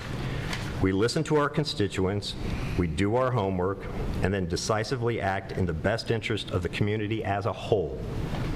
While our decisions might not always be universally popular, there's no doubt in my mind that they are made with the intention of being beneficial to the widest group of Oakwood residents as possible. Ultimately, for me, this comes down to a matter of whose interest I care most about: long-term residents of the city or those who choose to visit it. My vote will be on behalf of my friends and neighbors who call Oakwood home. Thank you, Your Honor. Thank you. Obviously, most of the time when we have issues like this, you generally only hear from one side to come to the council meeting. You know, it's always the people that are upset about something. Obviously, this is a contentious issue because we've had a lot of people both in favor and in opposition to this resolution. So no matter how we vote, some of you aren't going to be happy tonight. Am I correct, Mr. Law Director, that the recourse that a citizen would have, an Oakwood citizen, I believe, is if they don't like the ordinance that we have passed, do they have the ability through initiative and referendum to override the council's decision on this matter? Yes, through the referendum process. Can you describe that to the people at home? Well, there's a 30-day window of time in which they would have to file a referendum petition if they chose to do so. There's quite a bit of procedural steps in the revised code. I'm not sure how much detail you're looking for, but they have a window of 30 days to file that before this would take effect. And in fact, after the 30 days are up here, they can't still file a referendum beyond that, but we do still have built into the ordinance that the effective date of the prohibition would be January 1st. Okay, my concern was in order to get something on a November ballot, if somebody was so predisposed to do that, don't you have to file that with the county within 90 days of the election, which is like Wednesday? I don't know how close we are to the cutoff Okay. and whether you'd be able to make it. I mean, there is recourse, though. Yes, there is. The citizens And that have recourse would be for citizens of Oakwood. Correct. That would, am I correct? It is citizens of Oakwood. I mean, yeah, okay, all right. All right, well, I think I have no other questions or comments. Do you? Do you all have anything? No. Okay. Lori, would you please call the roll? Oh, I'm sorry, what? When you read the introduction, I think you stopped just short of reading the motion to go along with it. So you Nope, need to- I did. You I did read the motion. Then I may have just misheard. Oh, I'm sorry. yeah, he read the motion, and it was seconded. Yeah, Rob. Rob seconded it. Yeah. It was moved and seconded. I stand corrected. Go ahead. All right. Lori, may you call the roll? Mayor Duncan? Reluctantly, I vote yes. Vice Mayor Byington? Yes. Mr. Stevens? Yes. Mrs. Hilton? Yes. Mr. Epley? Yes. All right, thank you. I would like to point a personal privilege to go to the restroom for 3 minutes. Okay. Is that okay? I'll give you a minute, Mayor. A minute. 45 seconds. I'll be right back.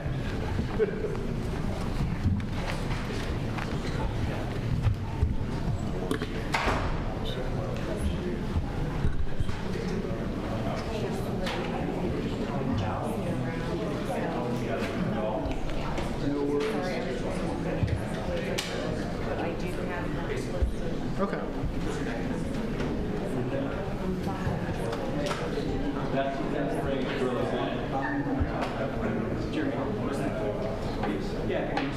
But I'd rather be sure.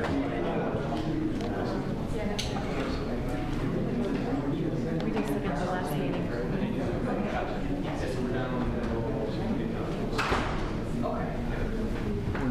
They're not allowed. They are prohibited. And it is punishment. But once the year is up, the way it's written is it'll automatically come off the books unless council takes action to remove it.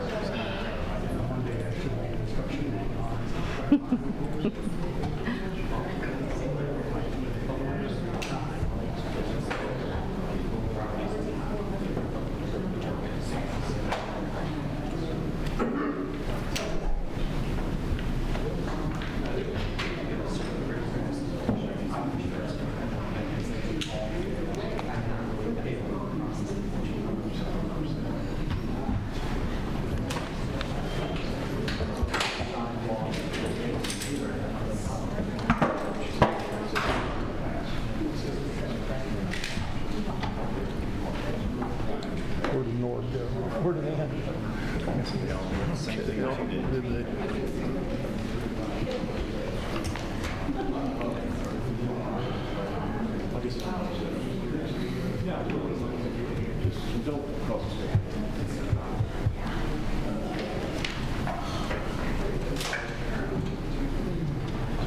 So there's one person in the back.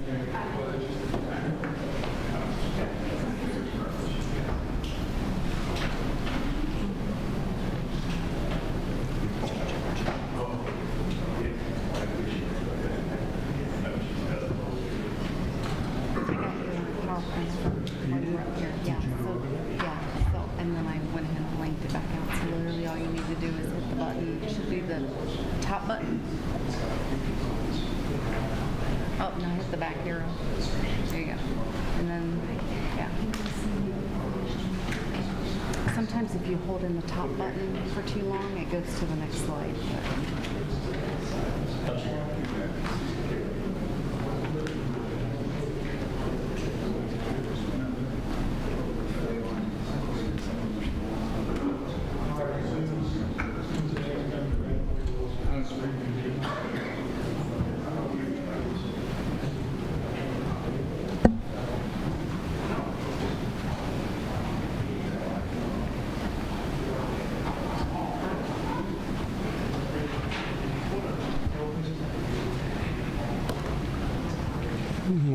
We'll reconvene in about a minute or so.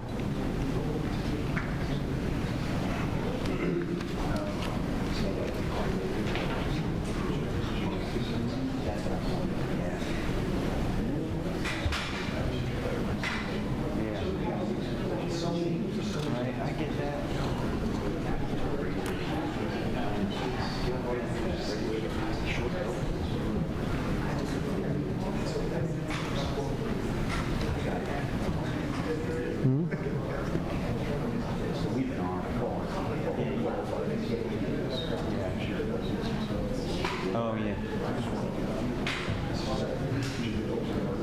That's for Alan's, Alan's presentation.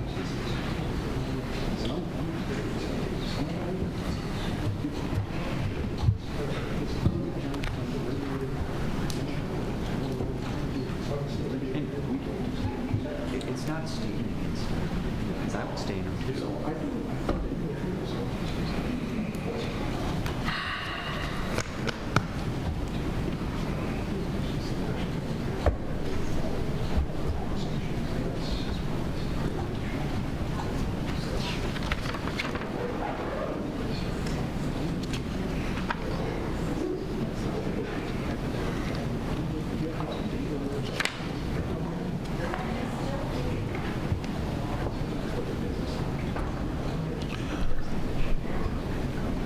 We will start as soon as Ann Hilton returns to the dais. I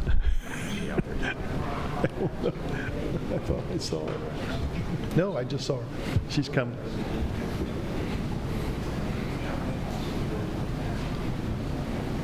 You know, of course, people on TV have turned over channel.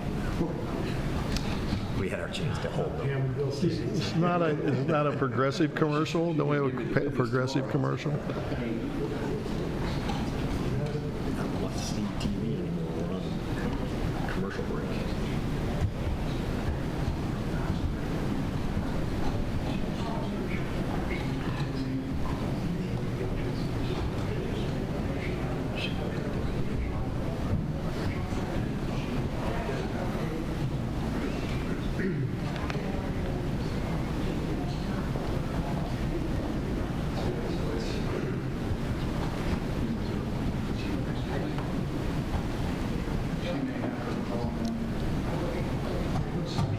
We've lost a council member.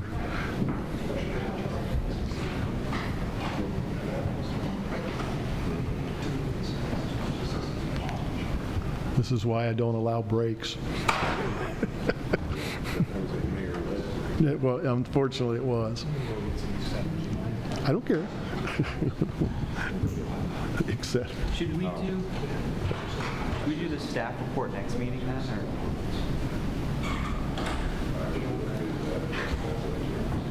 No, he's got a good report. We need. There she comes. Okay. Oh, that's right. Yes. Okay.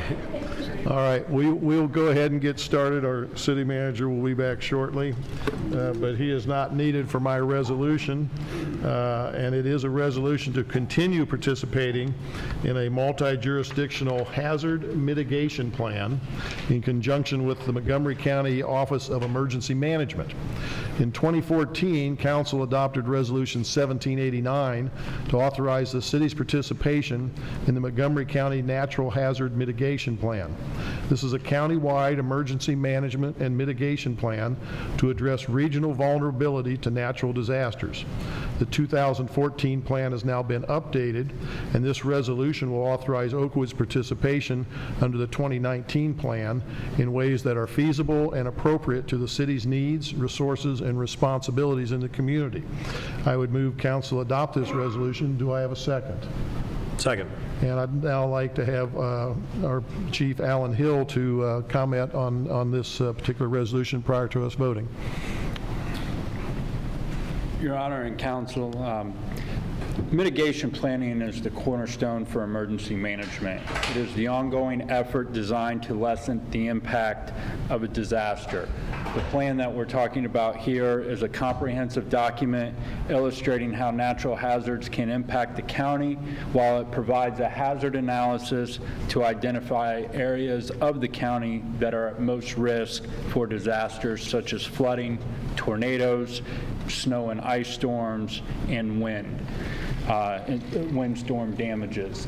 This particular plan is designed with 4 goals in mind. 1 is to increase public awareness. 2 is to protect life and property. 3 is to create and strengthen partnerships. And 4 is to create a safer environment for us all. Memorial Day weekend forever changed the aesthetic look of a lot of neighborhoods within the county. And such plans like this, when we're faced with such tragic events, and I know that's hard to say with what just happened over the weekend, but for some it was a tragic event. Plans like this help all of us respond and recover from that. So for these reasons, I'm recommending we continue participation with the multi-jurisdictional hazard mitigation plan in conjunction with the Montgomery County Office of Emergency Management. Thank you, Chief. Does anybody have any questions for the Chief? All right, it has been moved and seconded. Lori, would you please call the roll? Mayor Duncan? Yes. Vice Mayor Byington? Yes. Mr. Stevens? Yes. Mrs. Hilton? Yes. Mr. Epley? Yes. And Mr. Stevens has his most favorite resolution of the year to introduce. Next. Thank you, Mayor Duncan. Resolution to authorize and direct the Director of Finance to certify certain delinquent charges for cutting noxious weeds to the county auditor for collection. Each year, the city incurs costs for mowing overgrown yards when owners do not take care of their property. The city bills property owners for those costs, and most of them do pay. For those who do not pay, this is our annual resolution to certify the costs to the county auditor so they can be added to the tax bill for each property. This 2019 certification includes 11 properties at a total dollar amount of $4,026.66. I move the council adopt this resolution. Do I have a second? Second? Will you please call the roll, Lori? Mayor Duncan? Yes. Vice Mayor Byington? Yes. Mr. Stevens? Yes. Mrs. Hilton? Yes. Mr. Epley? Yes. And Vice Mayor Byington has a resolution. Yes, Your Honor. This is a resolution to authorize the reallocation of the city's inside millage property tax revenues. It's a resolution that will change the allocation of city's inside millage property tax revenues. It says that prior to 1965, local governments in Ohio handled their own pension plans for police and fire employees. This was changed in 1965 by the Ohio General Assembly, which enacted legislation to create the state-administered Ohio Police and Fire Pension Fund. In doing so, many municipalities, including Oakwood, had liabilities exceeding the assets needed to pay future pension benefits and owed a net pension liability to the state of Ohio. In order to minimize the financial impact on the city, the state authorized a 65-year payoff term, with the first payment due in 1970 and the final payment due in 2035. We are still more than 15 years away from the maturity of this obligation. The remaining balance is approximately $404,000, and we are paying an average annual interest rate of 4.25%. Council believes it is prudent to pay off this liability early because we are paying more in interest than we are receiving in investment income. This resolution states council's intention to pursue an accelerated payoff of the pension liability. The city plans to make 2 payments of approximately $200,000 each to eliminate this liability. One payment will be made in late 2019 and the second in early 2020. The resolution also requests that Montgomery County Budget Commission reallocate 0.3 mils of inside millage property tax revenue from the police pension fund to the general fund. And I move that council adopt this resolution this evening. Is there a second? Second. Any questions or comments for Vice Mayor Byington? Hearing none, Lori, would you please call the roll? Mayor Duncan? Yes. Vice Mayor Byington? Yes. Mr. Stevens? Yes. Mrs. Hilton? Yes. Mr. Epley? Yes. Next, I have a resolution approving an isolation and quarantine policy for infectious diseases and other public health emergencies as adopted by the Oakwood Board of Health. The Ohio Revised Code requires local boards of health to adopt a policy concerning isolation and quarantine authority. In doing so, the law also allows local boards of health to delegate isolation and quarantine authority to the health commissioner. This is an important public health tool in that it allows for immediate action to be taken by the health commissioner in times of emergency instead of requiring the entire Board of Health to convene a meeting before the situation can be addressed. The Oakwood Board of Health recently adopted Resolution 19-2, which is an isolation and quarantine policy that delegates authority to the health commissioner in times of emergency to act on the board's behalf until such time in the future that the board can meet. As required by the Ohio Revised Code, council must approve this policy in order for it to take effect. We have reviewed the policy and concur with the Board of Health that it is in the public interest to approve it, and so I would move that council adopt this resolution. Is there a second? Second. Any other comments or discussion?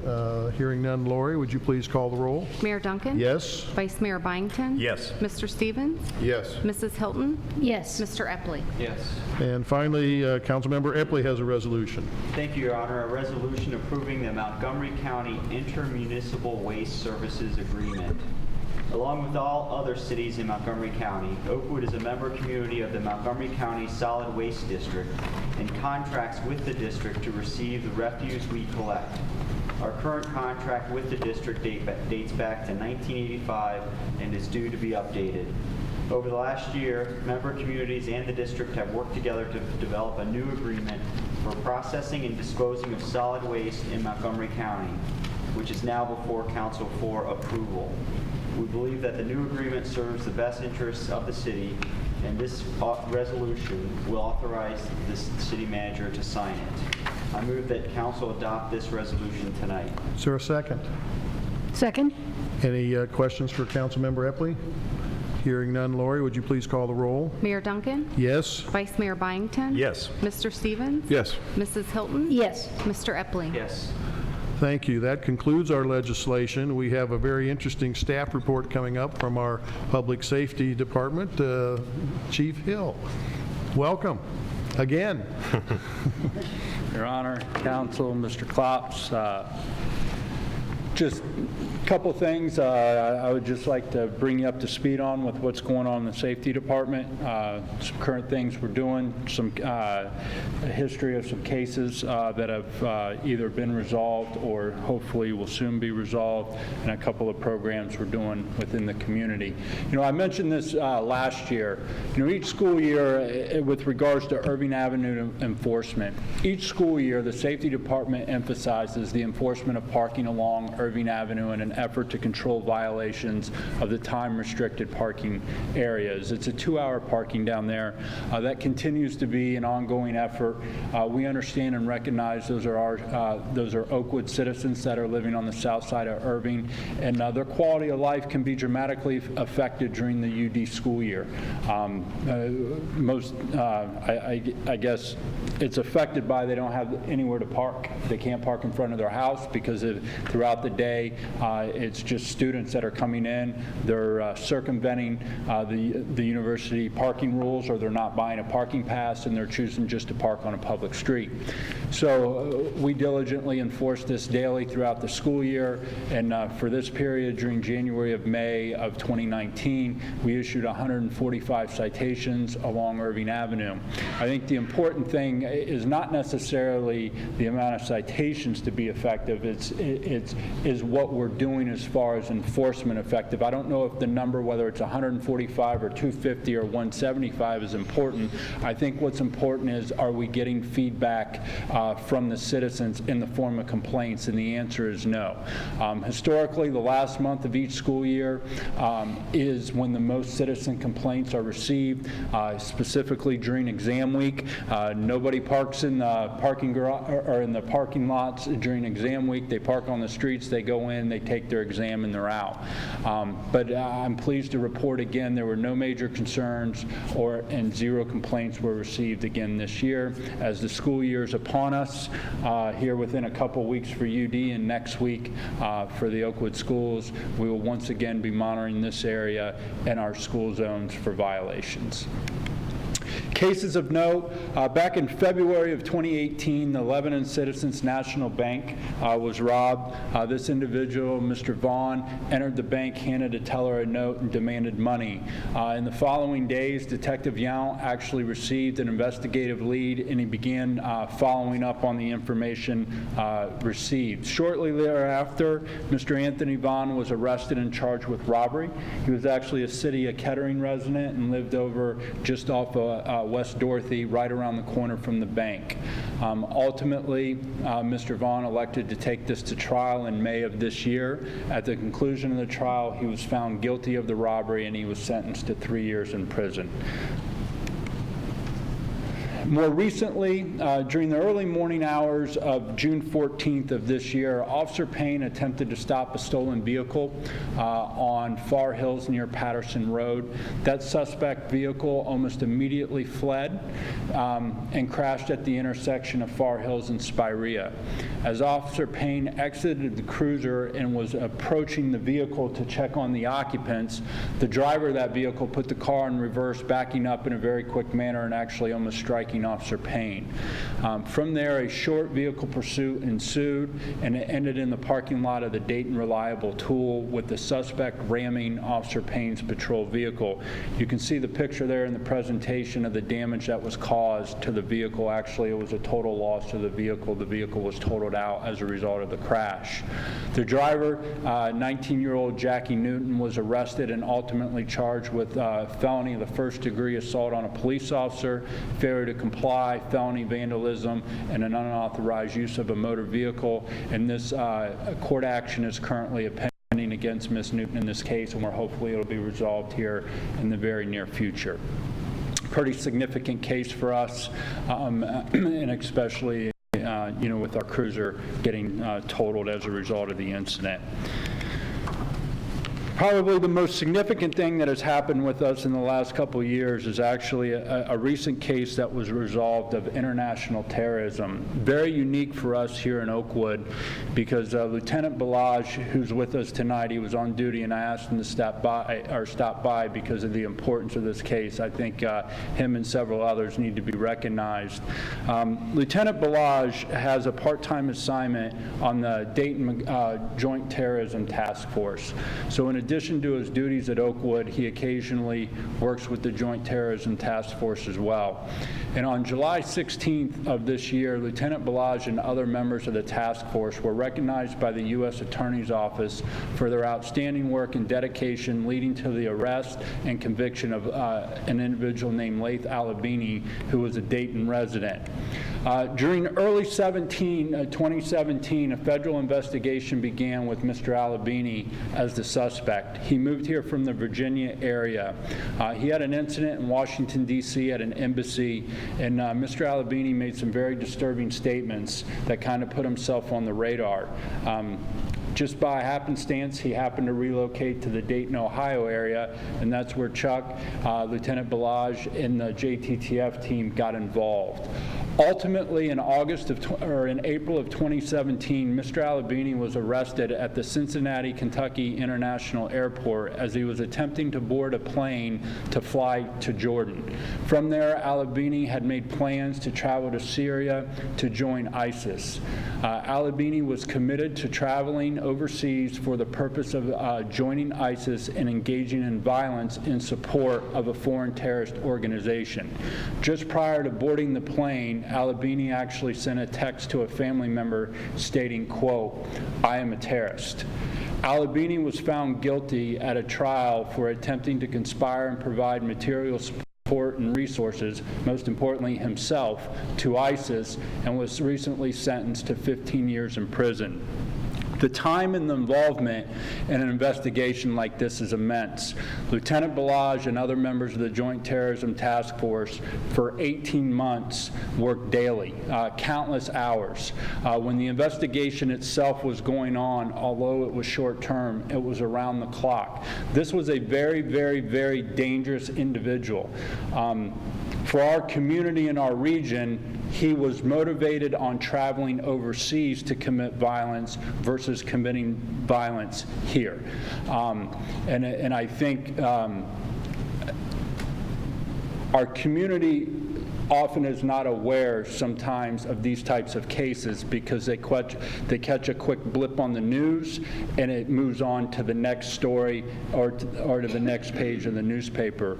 But our county, our city, our state, and our country is a safer place because of Lieutenant Balaj and the work of the Joint Terrorism Task Force. And I think, Chuck, we thank you for your work and your effort on this case. Greatly appreciate it.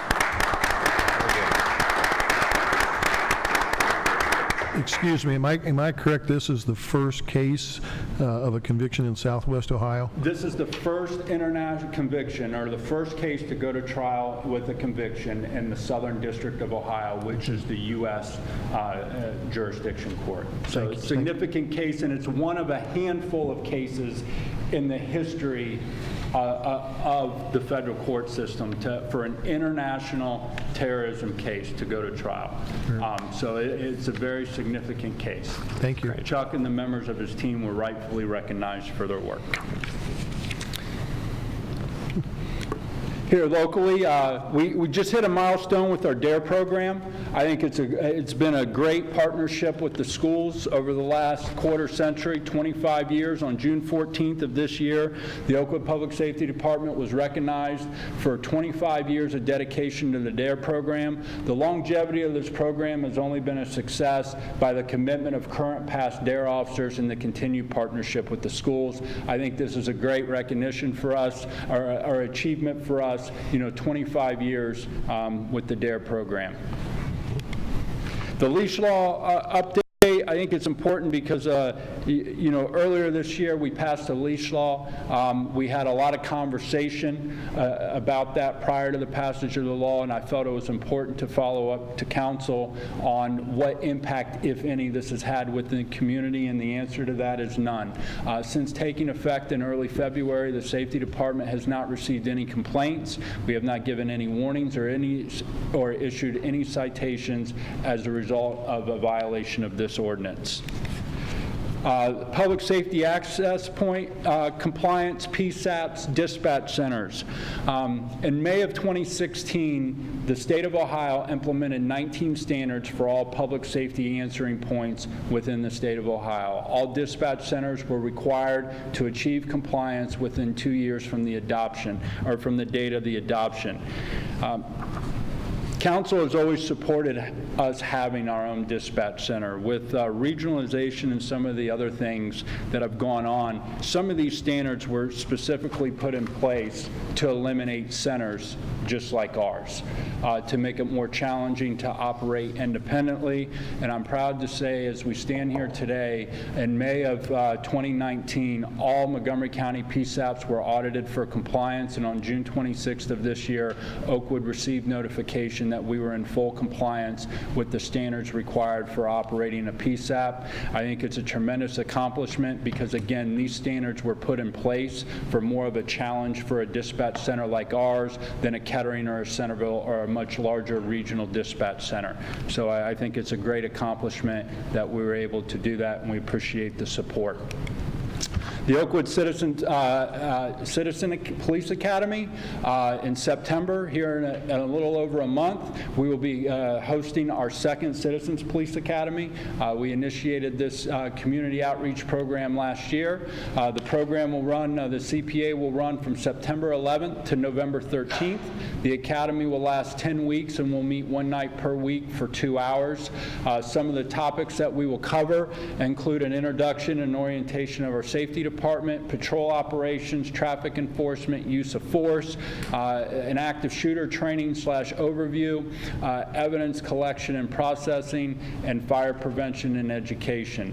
We think it's a very unique opportunity for us to engage the citizens.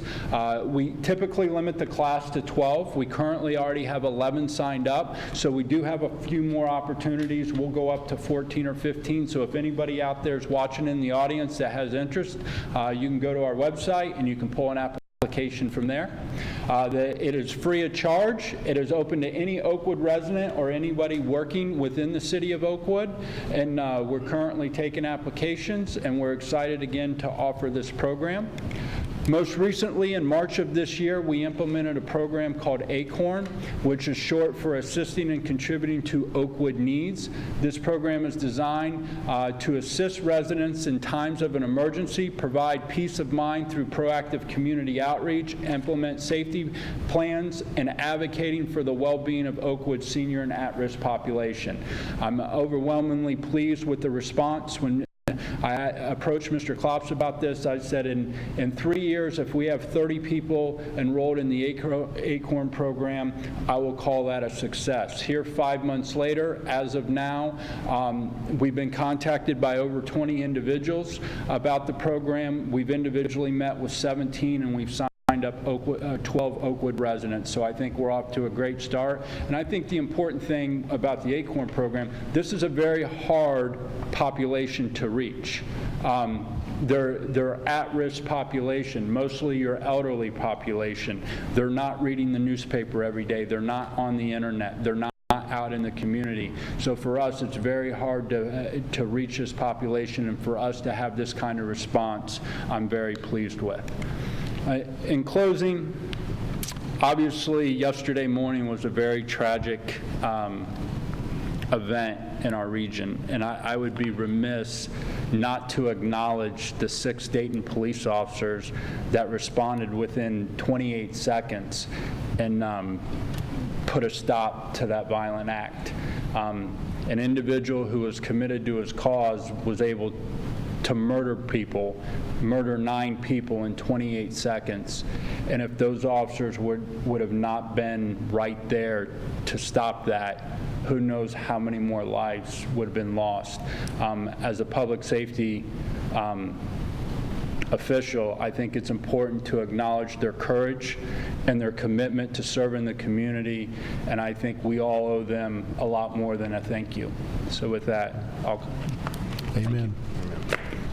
Any questions for the chief? Again, please give our regards to your entire staff. We've got the best group of Oakwood public safety officers we probably ever had, without a doubt, and we appreciate all their service as well. Thank you, Your Honor. All right. Time for the city manager's report. Thank you, Your Honor. I'll be very brief this evening.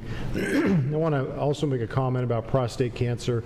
As you know, I visited my father last week, and he just turned 87 in June, end of June, and I forget exactly how many years ago, but it was over 20 years ago, Dad was diagnosed. Oh, wow. And he was diagnosed early, at the early stages, and underwent some radiation treatment and surgery, and he's alive today. My uncle, who was 4 years younger than my father, was diagnosed at a much more advanced stage, and his treatment was much more aggressive, and he unfortunately passed away about 1.5 years ago, not from prostate cancer, but it was a much more difficult process for him. So believe me, I'm all for the screening and reminding folks to have this testing done. My other comment tonight is, as you know, it's a sad comment about Dr. Dick Garrison, who passed away, I believe, 1 week ago today. You'll remember back in either December or January this past year, we publicly recognized Dr. Garrison for 35 years of service to our community here. He served for 26 years as our medical director for our outstanding fire EMS department, and 10 years as our health commissioner, so that's 36 years. So 1 year he did both. And just recognized regionally here as an outstanding ER physician, and he was a good friend and just an outstanding man. A little bit late in his career, he joined the Ohio National Guard, and he was very proud to serve in the military. An aviation expert of sorts he was, in addition to being a fine physician, and he was only 65 years old. He fought cancer, not prostate, a different type of cancer, valiantly for, I want to say, roughly 3 years.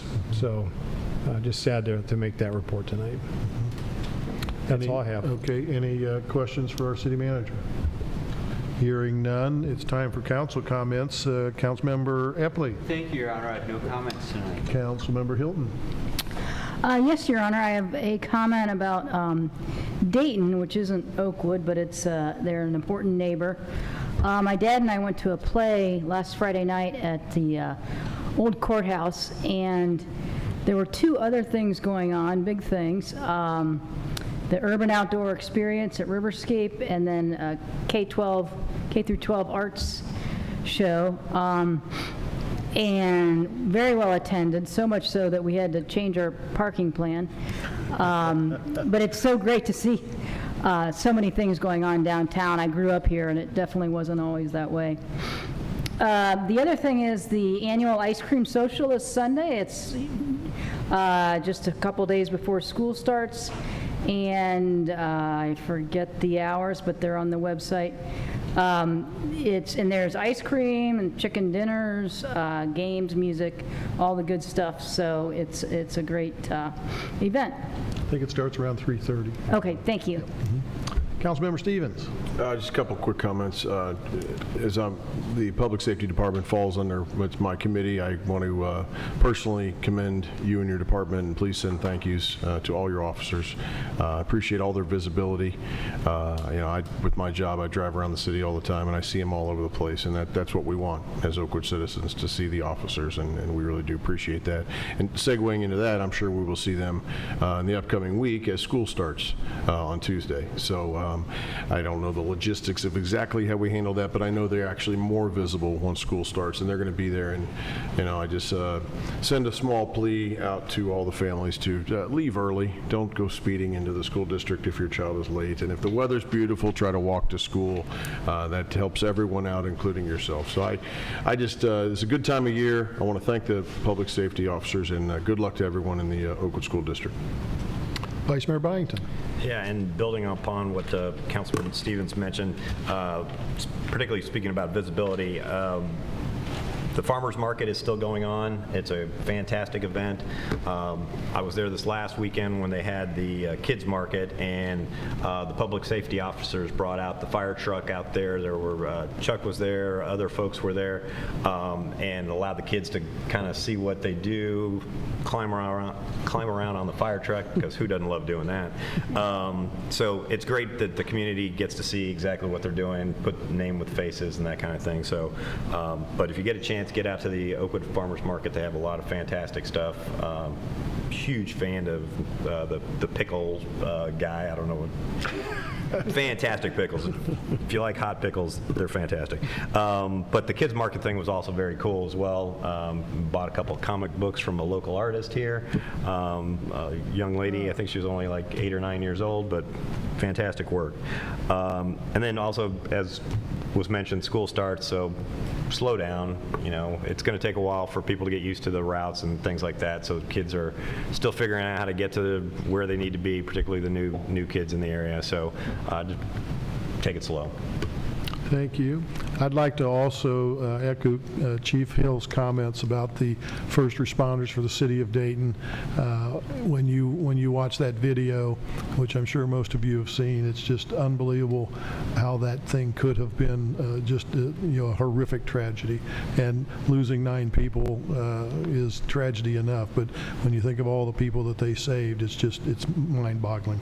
I'd also like to thank Mayor Nan Whaley for her leadership during this crisis, not only this one, but the tornado.